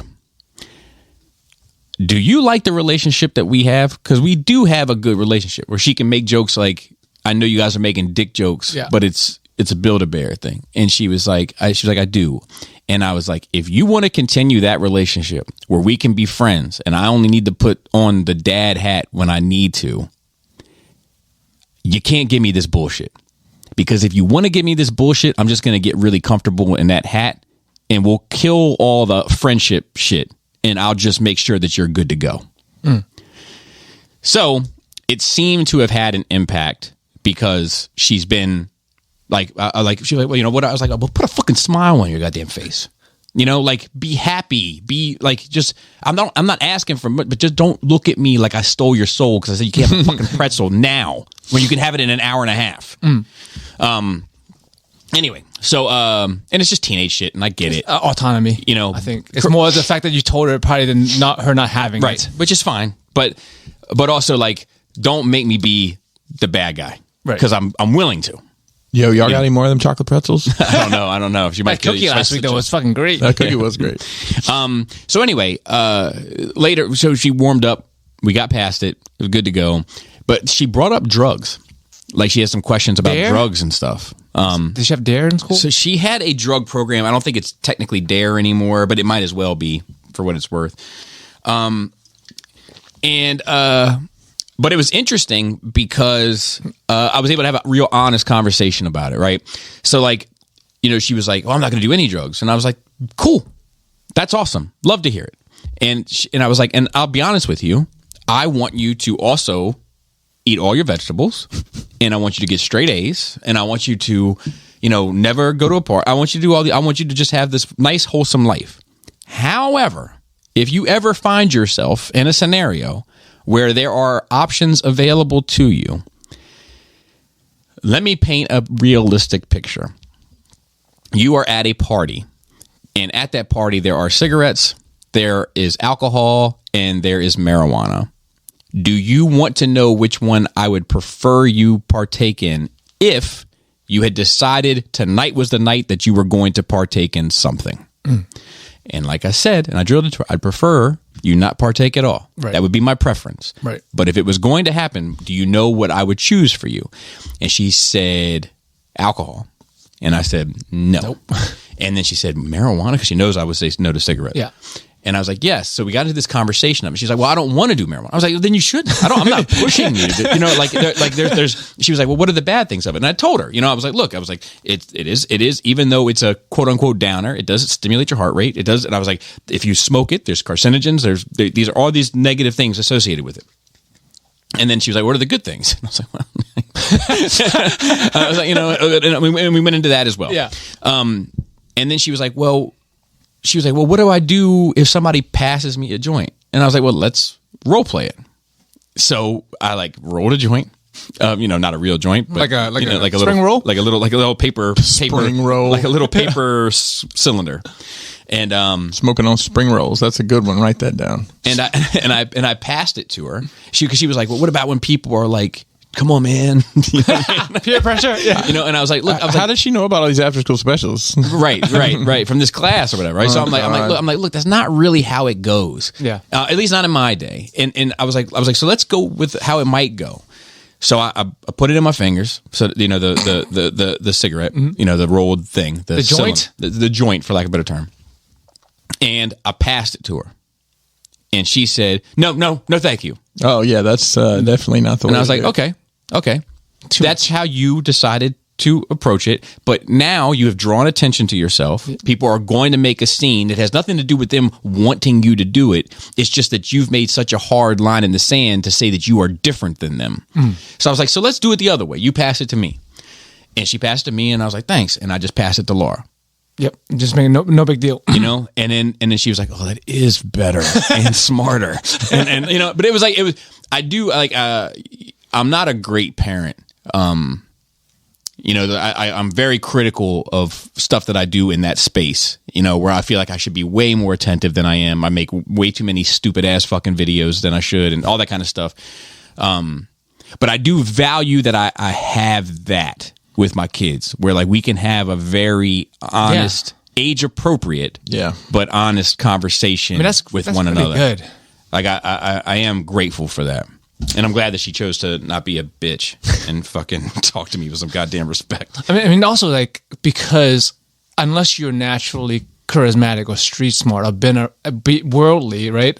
Social skills are a learned thing, right? Having someone tell you how to act, right, or the consequences of your action helps, right? For sure, because you don't know otherwise, right? I saw a funny video the other day. It was what's something that you were told as a child that you were scared of it as an adult that was horribly wrong. And we got asked that here. Oh well, it's people. We were made to believe when we were children that people would just constantly be shoving drugs at us, which isn't the truth. As you wish. Nobody gives away drugs. Yeah, nobody cares. I think that if you interject yourself into that space, you can make a spectacle of yourself. Yeah. If I saw guys that were in our day we called them Cypher, where you're standing in a circle, passing the joint around or a blunt or whatever the case may be. If you had to interject yourself into that space, it's assumed that you're in on the activity, right? So it might be a little weird, but it's not like they push it on you. But if you didn't partake, they're gonna joke you. But it's more, once again, it's because of your behavior. It's not because they want you to do it. Right, you know what I mean? It's because you interjected yourself into that circle. You can always tell Janet, just say, "Nah, I gotta take a drug test on my PO next week. I gotta be careful." That's probably what a friend that fucking walks to school with her says. You know. So we do have one note this week, and that is about this shit going on with Ezra Miller. Oh, what before that, I mean, one question. Yeah. Did either one of you watch the Sherlock Holmes show with? I did not. Cumberbatch? I did not. Okay. I watched the movies, the Guy Ritchie movies. Yeah, I like them. No, it's just because I always knew it's well regarded. Cumberbatch is a great actor, and I like all his work. And like the more I see his work, the more like I would see more. Yeah. So he played that owl guy. What's his name? Doctor Who? Who? Oh yeah. Who? Yeah. The owl guy? Is it an owl? He has an owl. No, that's Harry Potter has an owl. Yeah, Harry Potter has Fuck, I don't know. It's something British and... Yeah, no, I think he was Doctor Who, wasn't he? Yes, he was Doctor Who. Benedict Cumberland? Cumberbatch? Cunnilingus Cumberpatch. He was a great Khan in Star Trek. Yes. I really liked that portrayal. Mm-hmm. I did too. He had a great presence. People hate on that movie, I think because he ruined the childhood. I think because they have such an attachment to Wrath of Khan. Mm-hmm. But for a guy that didn't really have any this was attachment, a better movie. I like this. Yeah, I hate better. to say it. I know people hate to hear it. Yeah, they hate to see it.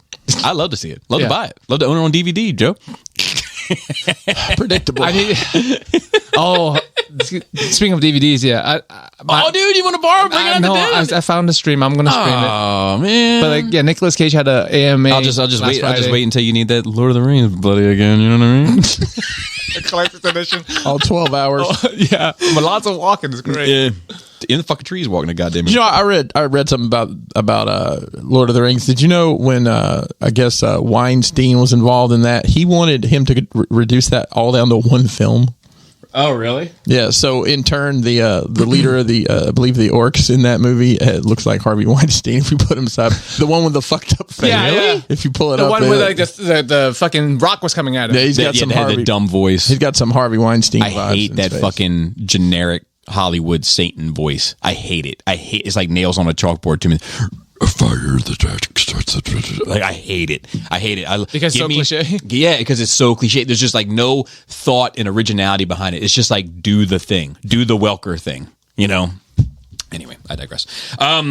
This Ezra shit. This dude's a fucking lunatic. You know what he is? He's a bloody 2 hairs short of a ponytail. But yeah, I think he. I mean, to me it reads like somebody who is off of their medication. I mean, he's been like this for a while, but people excuse it because he's, you know. What else has he done? So there was an incident at a bar. Is this the recent one? Did he slap a woman? This was in Iceland, I think. Let me read the article on this one because I want to know about other things that he's done. Will Smith doesn't have the Kirsten's records to sell them, but Eminem does, Chris. But Will Smith isn't the only one. Paraphrase. Also in Hollywood, star facing career backlash. On March 30th, Warner Brothers and DC executives held an emergency impromptu meeting to discuss Ezra Miller's future with the studio following the Flash's star recent arrest for disorderly conduct and harassment. Now, I will also say, IGN has come out and said, due to some insider news, that this meeting never took place. It was discussed, but it never took place. And I'll put that link in the notes as well. According to a knowledgeable source, I love a knowledgeable source. Oh man, they have so much. We're not going to name him. It's just a knowledgeable source, Joe. Trust us. He's very knowledgeable. Trust us, we trust them. The consensus in the room was to hit pause on any future projects involving Miller, including possible appearances in the DC Extended Universe. Now, according to this news, that meeting never took place. However, this does seem on brand with whatever the fuck Warner Brothers is up to, where they can't put a fucking gun in a $3,000 statue's hand. Now, the studio has more than a year before it has to make any hard decisions about a potential sequel to The Flash. Warner Brothers also has avoided making any key decisions on tent poles ahead of Discovery taking control of Warner Media. And Warner Media chief Ann Sarnoff announced on Tuesday that she's excited.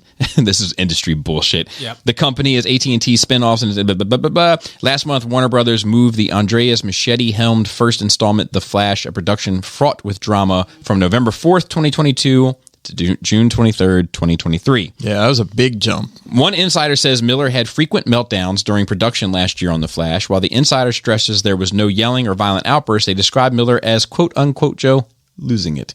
Ezra would get a thought in their head and say, I don't know what I'm doing, the insider tells Rolling Stone. According to March 28th police report, Miller became agitated after patrons at a Hawaii bar began singing karaoke. Well, it does depend on the record. I'm going to give him a little bit of leeway here. Which one isn't okay? Which one does he get a pass on? Which one does he get a pass on? I'll be honest. The one that's nails on a chalkboard for me is when a motherfucker has the nerve to go up there and do Bohemian Rhapsody. Oh. I think you have points. Thank you. The 29-year-old movie star, Miller shouted obscenities and grabbed the microphone from a 23-year-old woman as she was singing and allegedly lunged at a 32-year-old man playing darts. That's dangerous, isn't it? The 29-year-old movie star was arrested and charged on both counts and was released on $500 bail. That doesn't seem like a very big bail. The incident took place at Margarita Village in Hilo, Hawaii. Margaritaville. The day before Miller's Fantastic Beasts: The Secrets of Dumbledore castmates were celebrating the film's world premiere in London. Even more troubling, a local couple filed a temporary restraining order against Miller on March 29th. The couple claimed that after Miller's arrest, Miller burst into their bedroom and threatened them, with Miller saying to the man, I will bury you and your slut wife. According to the report, the petition also alleges that Miller stole the woman's passport and the man's wallet, which included a social security card, driver's license, and bank cards. The judge granted a TRO the following day. I'm not sure what that is. Temporary restraining order. There you go. The judge is... You know the vibes. Yep. Is expected to make a decision... You sound like you really know those vibes, Chris. I have a life before you knew me, Joe. The Hawaii incident... so it's just an awful lot of shit. Like it's just... It also sounds like one side of a very complicated story. I agree. I think that there's probably a lot more going on there than has been revealed. Of course. I agree. But it does at the very least sound like, and criminal behavior cannot be excused, right? No. Period. But it does sound as though he needs help. It does, and it sounds like, and I don't know how this works, but you think at a certain point, if Warner Brothers is investing however many millions of dollars on this guy, fucking pay somebody to be his handler. Pay one of his friends that's not an idiot, or find him a friend that's not an idiot. There's a lot of people that go nuts in this system, right? Like the celebrity system. And like I think because they're bored. Well, and I think it also becomes increasingly so with social media and all this shit, and like all these people able to bombard you. Like sometimes I feel like I'm going crazy from just my lowly... Oh, I've seen your texts. Lowly 30,000 followers, whatever it is. Like you get some wild fucking messages, bro. Like I feel like I'm losing my fucking mind. So I can only imagine if you're like a celebrity and you have millions of people that are interested in you and take time out of their day to fuck with you or whatever the case may be. Like I am sympathetic to it to an extent. I had this fucking guy on Twitter say some stupid ass shit to me yesterday. And first of all, I shouldn't have to take anything if you can't beat my fucking 13-year-old daughter in an arm wrestling contest. There's nobody in my family that this guy can beat up, including the fucking 5-year-old. Yeah, she'd probably fuck you up and give it 10 minutes. Secondly, she's gonna go for the eyes. If I had to deal with that shit times a million, like I can see myself losing my mind.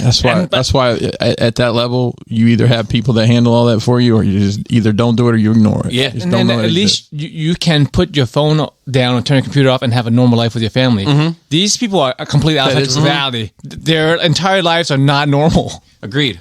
Yeah. Agreed. So it's just I have nothing to ground them to like. Yeah, I've enjoyed him as the Flash. I'm anxiously waiting another fucking year now to see this movie, to see if it's cohesive, I suppose, at this point. But maybe they also are going to film a bunch more shit. Maybe they're... Yeah. I don't know. I don't know either. It once again, it seems like that's like assaulted somebody else in like Iceland or something. Yeah, that's I think there's a string of events that stop going to bars, you fuck. Yeah, but he needs a more active PR person. But like I have enjoyed him in The Flash since I saw the Snyder Cut, I'll say, and I'm anxious to see this movie that he's in. But I do think, aside from his behavior, right? His behavior is one side of this. The logistics surrounding his career in the movies and all that is a studio side to this. And I think that goddamn studio needs their fucking head examined from the ground up. Yeah. I mean, not a fan of that studio to begin with. So it's funny. I like a fair amount of Warner Brothers shit. Like, I mean, when it regards to like this. Oh, right. Okay. So, questions. We'll start at the bottom here. This was sent to me from Nathan F. Okay, there is a lot of context, so apologies in advance. I have an 02 Pontiac Trans Am that I bought new when I got out of the Navy. Thank you for your service. My parents owned a 79 model that I cried at the age of 3 when they sold after their divorce. I promised myself I would never sell my TA after I got it, after which I amassed a large collection of toys that also bring me joy. Due to extenuating circumstances, one has to go. The toys give me joy on a day-to-day basis. The car is a lifetime achievement that tells me I'm better than my parents.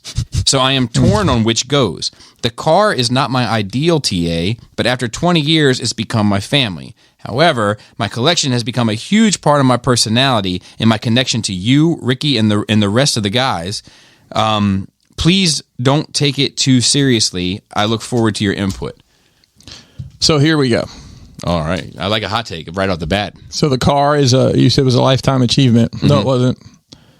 That was an achievement. You got a lot of life left to live there, buddy. Figure out what the next achievement is and sell the fucking car. I saw the car too. It's like it's like having it and having it for that long. It's already like you already got your fucking award. Mm-hmm. Like, yeah. Holding on to it doesn't. And the other thing is, awards. Right now, it's car's liability. You'd probably be surprised at how much money you can get for that fucking car. Just the way the car market is right now, being that a collector's item of sorts. So I agree with both of you. I also want to add that it's not the car he wants. Yeah. Right. It's not that one to but begin with. He's gotten comfortable with that car. And it has. It actually speaks volumes on several levels. Sure. And it has meaning, and I'm not trying to belittle it, but like if the goal is important, then sell that and then set that car you really want as your next goal exactly. when your life changes. And the other thing is, you know in your heart who you are to your family. Do not let this define you in regard to your position with your family in relationship to your parents. Right. I get the impression that you've already surpassed what they've done. Mm-hmm. Let that be that. Mm-hmm. And not to say like toys are incredibly valuable monetary wise or whatever, or that it's better than the car, but like just you know me rationally, logistically, it's just better to get rid of a car. Yeah. That too. And then we have from Dave H. Sup in our ARDS. Oh my God, no. Come on, why? Got a couple of questions. Why do we gotta keep fucking upping this shit? It's getting worse. Take in whichever order you'd like. Joe. Yo. Yes, I listened to your media recommendations. Hell yeah. You're not talking to a void. What property/IP do you think has room for third-party pieces? We're seeing more 6-scale third-party, but any others? He says he could see a mask in limited numbers, MASK, Mobile Owner Strike Command, being able to sell. I like. Well, there's tons of things with third party. Now, what doesn't have a third party other than a mask? Well, so I mean, there's actually like there's not a whole like I think that most of these the problem the market that creates third party right is absence of product right, and like the truth is yes fair point. So like. So that's the answer to I think the truth is that most of this shit we're getting it. Like my Marvel Legends collection, like we just talked last week, like I'm missing like a Siren and a Feral, like you know what I mean? It's these like super obscure characters.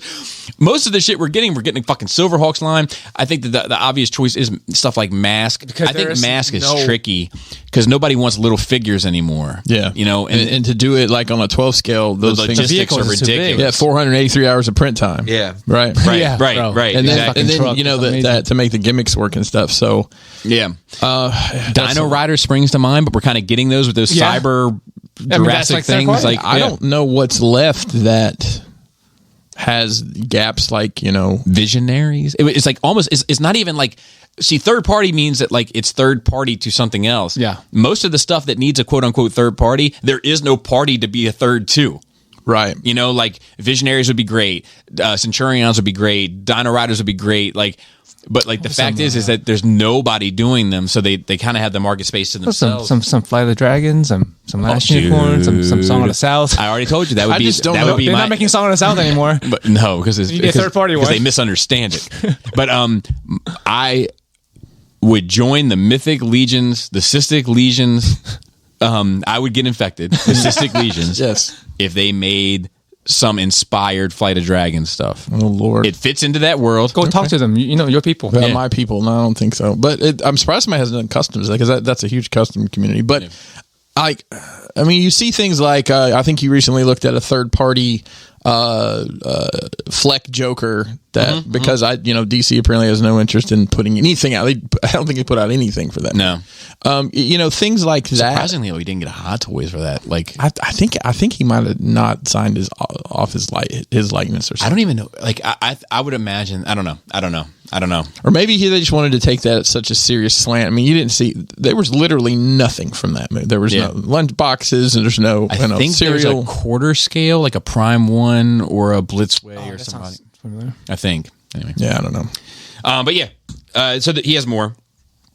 What was your most absurd drive-through order? Back in the day, Mickey D's has 50-cent cheeseburgers, so two buddies and I ordered 30 while a friend was working drive-through. Pretty sure they spit in a few of them. Thanks for reading my message and for the continued laughs. I remember when McDonald's did that, but it was I want to say it was 10-cent cheeseburgers, but if you wanted cheese, it was like $2. So we go to the grocery store and buy a pack of cheese, and then cheese them bitches up in the parking lot and Makes take sense. out. Down in South Carolina, there was a time when it was What was that? Damn. I had a frog. You had a whole llama. A smack in my throat, so to speak. Yeah, dig 'em frog in his throat. No problema. Nice. There was a time when there was 20-piece nuggets for $4. Oh yeah. We ordered 200 nuggets. My God. We waited. They did not have 200 nuggets. So I'm surprised they didn't just say go fuck yourself. I never ordered anything crazy, but I can tell you something my mother did one time that was fucking absolutely nuts. On brand. 100% on brand, but nuts. Let me paint a picture for you, Joe. You're driving through the drive-thru at McDonald's. And no, I'm sorry, you're not driving. Someone is driving. I'm on the passenger seat. No. You are working the... Oh, I'm working. Yes. Okay. Yes, you have the headset Someone's rolling on. up. You have the headset on. Yep. You're ready for business. You're trying to speak slowly and clearly, like no one does at a fucking drive-thru. Would you like to try a value meal? Fo. And somebody says, I'd like a cheeseburger with nothing on it. I pull up. What's in my bag? Describe the contents that are in my bag. I'm going to tell the guys to put it together. Just give me 2 buns, a burger, and a cheese. Chris? A bun. So I'm going to do what you did, Joe. That's not what my mom wanted. What she wanted was what you and I would refer to as a hamburger with nothing on it. So just a burger and buns with nothing else on it. A Cody Deluxe. Yes. I'll take the Deluxe with nothing on it. So she opened it in front of them and was like, there's fucking cheese on this. And they're like, we said cheeseburger with nothing. So we took all the condiments off. We didn't put any condiments on or pickles or anything. It's just the cheeseburger and the bun. She's like, I asked for a cheeseburger with nothing on it.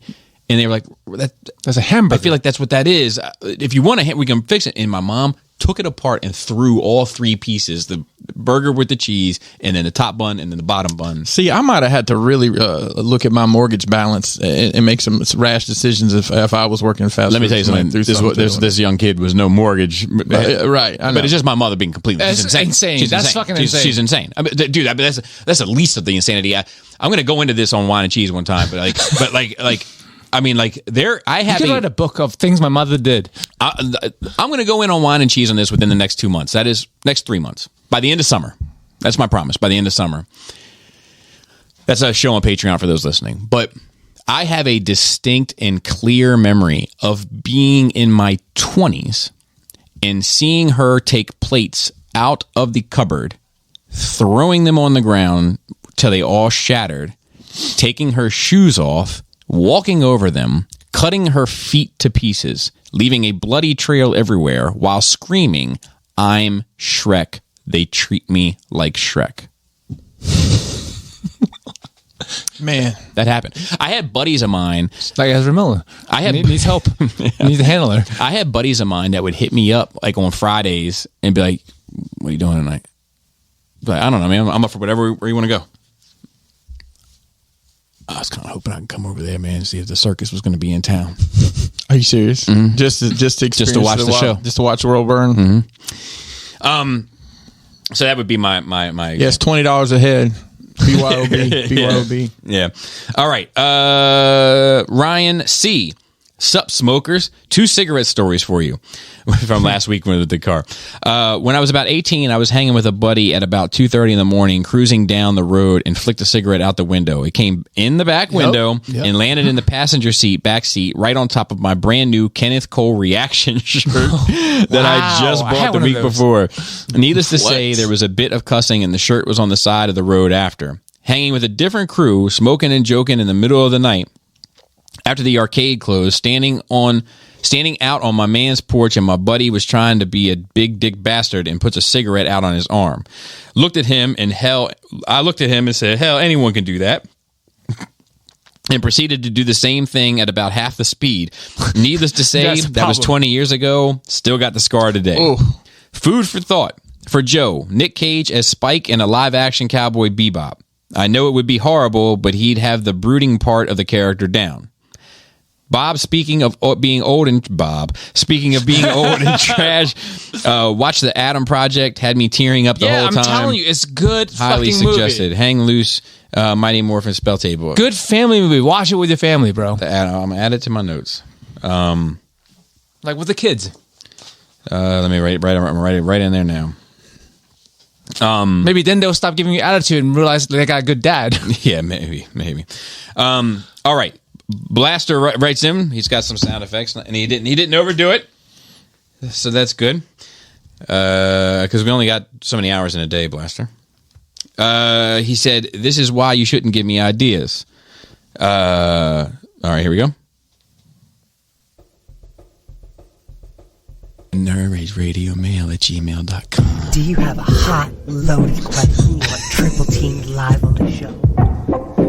All you have to do is think long and hard, then escort it over to our email, nerdrageradiomail@gmail.com. Holy shit. You outdone yourself. Wow. I think that's the best work. So you're going to have to put that on the board. I don't know if you're can top this. Who can top that? Here's another one. This is an alternate version. nerdrageradiomail@gmail.com. Just and here's a few things. By the way, I just have a couple more things to add. Oh, boy. First and foremost, Phil is not a velocithirster. Bobby, I've done my research, and I found exactly what kind of species of dinosaur Phil is. He is a thirst ceratops. Wow. Prove that to us and the rest of the Nerd Rage crew and everybody else listening. Phil, please. At the next convention you're at, please take as many photos as you can with your voluptuous, scrumptious cosplay anime babes. Oh, you just caught me in the middle of the day. It is wonderfully way to prove that you are a true thirst ceratops. Oh my goodness. My last thing though, Mr. Bobby Skullface. Mr. Maztoy Skiff for free at TF Source. I miss those guys. Less than $150 just so we don't get it with our TF Source order. Regarding your little snuggle venture during the winter. Look, with the amount of post-bathroom snuggles into bed you're doing, shit, I'm surprised nobody called you the Snuggle Monster. Oh. Wow. It's both funny, creepy, and off-putting. And then here's the Snuggle Monster by itself. The Snuggle Monster. All right, that shit is great. Is that your wife, Blaster, saying that? I need to know. I need to know. Asking for a friend. I need to know. Hey, NRR crew, and don't let me forget, there's one thing I wanted to show you guys about my Nerd Week that I keep forgetting. We'll end on it. Hey, NRR crew, wanted to see this from Andrew. He said, Andrew M. He said, wanted to see if you all had watched the show Atlanta on FX and Hulu. It's about a fictional Atlanta-based rapper, hard out here for pimp, and his journey with rising Memphis fame. fool. To me, it's all the same. Oh my god. It's south of the border.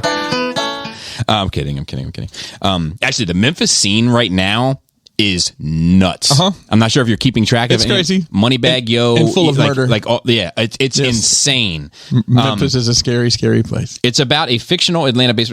However, the show touches much more on the black experience in America, specifically the South, and relevant culture moments with all within a very surreal and often hilarious experimental and art house lens to its filmmaking. Donald Glover co-created, stars in the show, and now big-time actors, and he goes on to name them.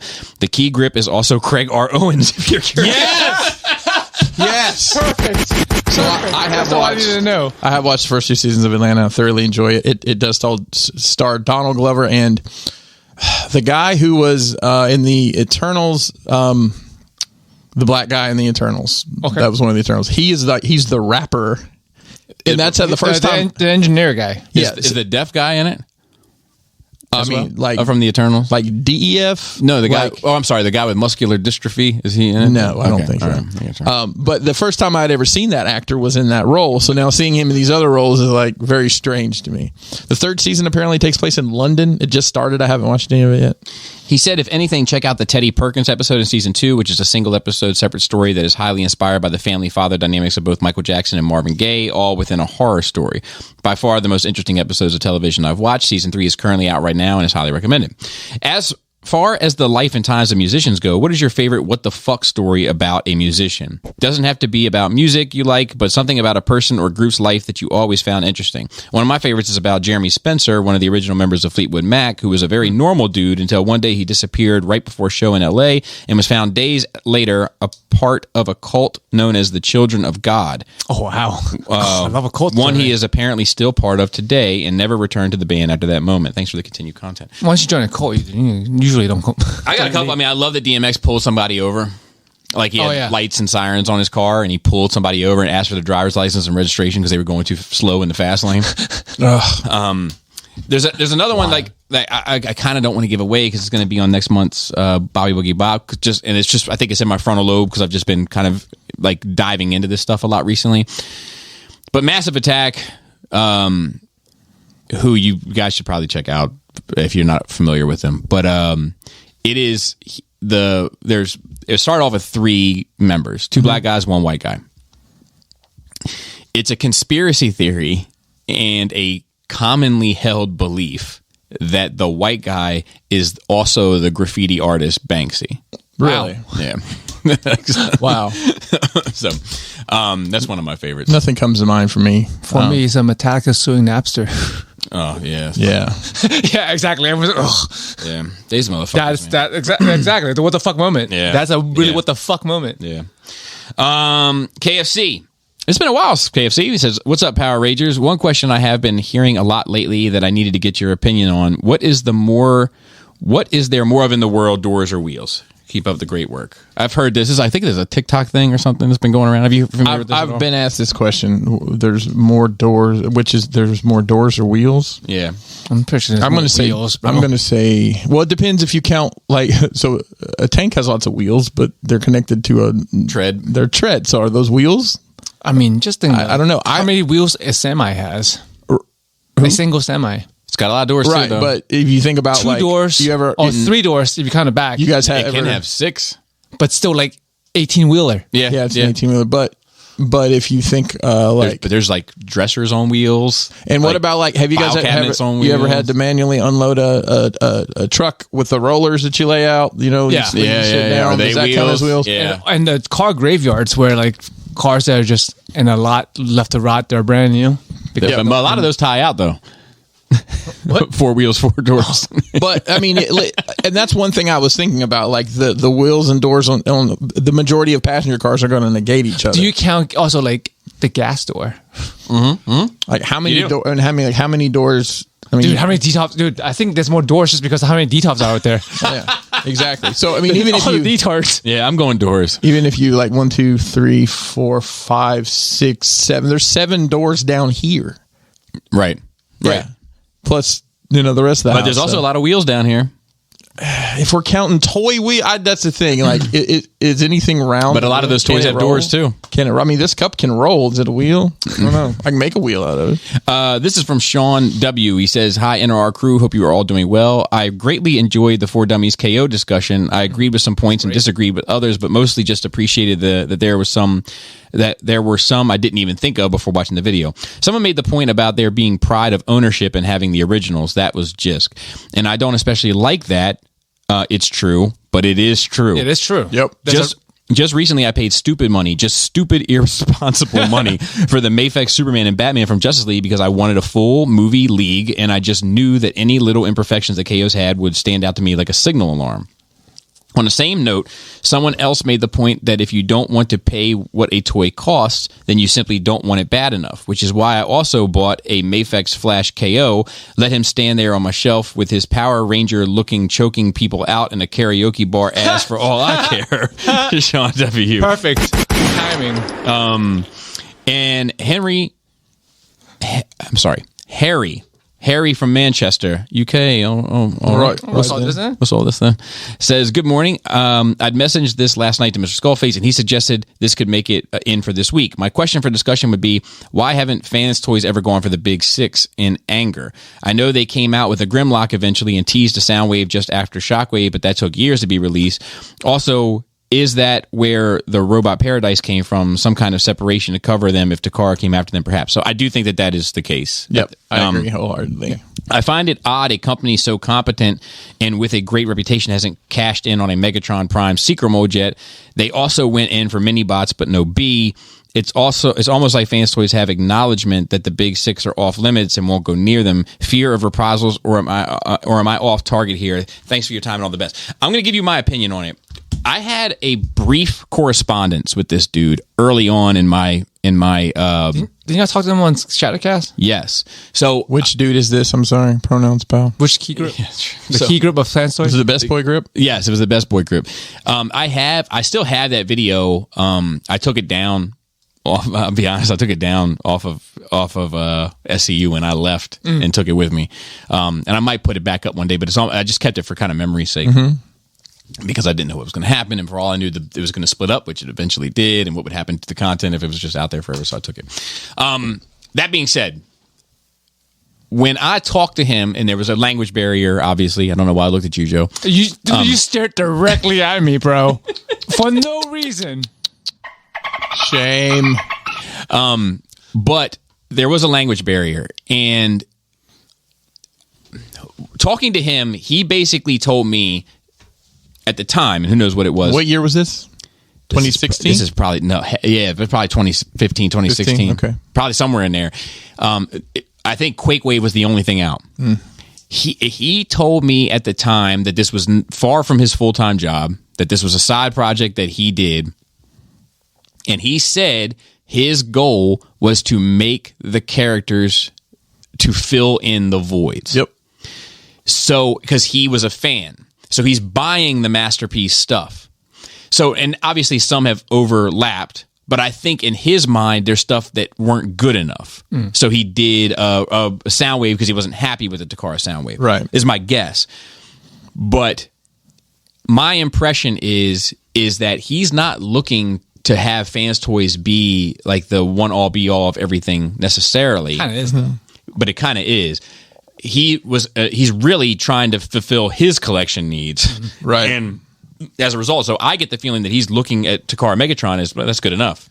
Maybe also vision and desire changes over time. Maybe he's a different person now 6 years later. Yeah, and that's why I wanted to preface that it was a long time ago. And I also think it the respect, you gotta. This speaks volume for their success for not having needed to make any of those guys, right? Yeah, to be the top dog. And that's such a crowded space. I mean, it's not. Yeah, people would buy it because it's Fans Toys, but do they need to do an Optimus Prime? Yeah, it would kill. I would prefer they not do any of those characters. Right. Maybe Bumblebee. I think there's definitely room for improvement because the options are so horrible. Yeah, but if you think about he's never done the Dodsons.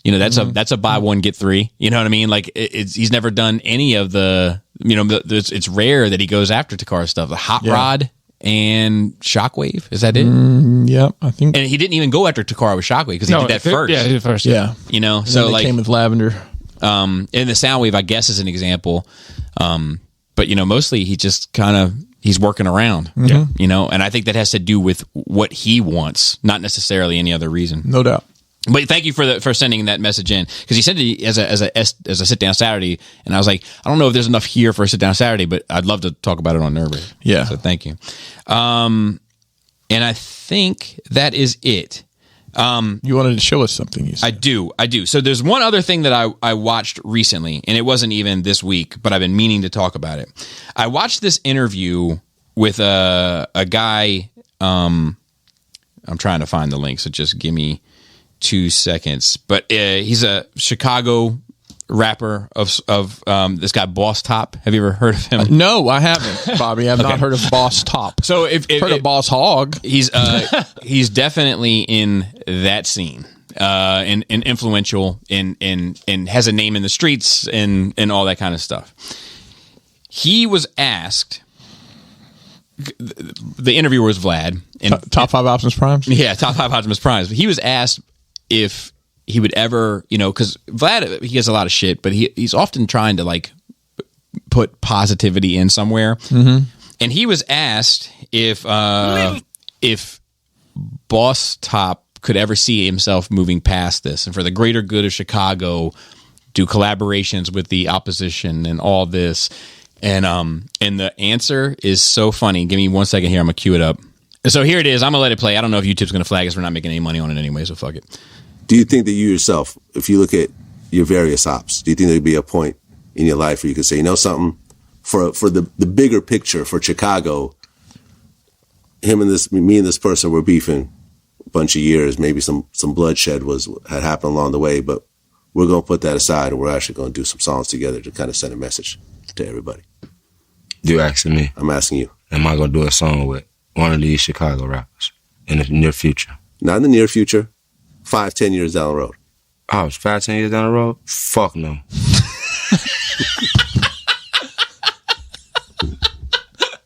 My biggest takeaway from that is that Vlad says Chicago. Dude, it's his face.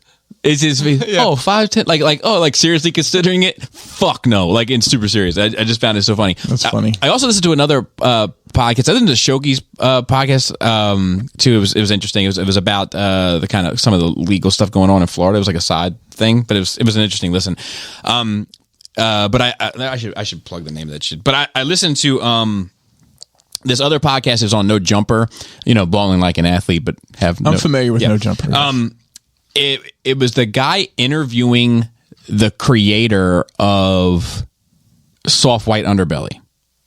Okay. And he talks to him at length about a number of the kind of more successful videos, but in particular, he does cover the Whitaker family.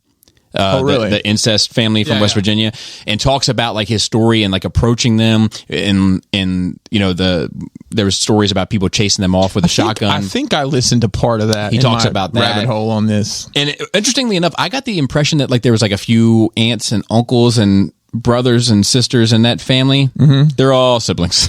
they're all siblings. Wow. Just sad, really. It's funny, but it's sad. They are all siblings. So the name of a Shoki show is Now You Made It Awkward, because I did check that. Nice. All right. Now you made it awkward that you didn't know the name of the show. I know. Sorry. It was a good listen though.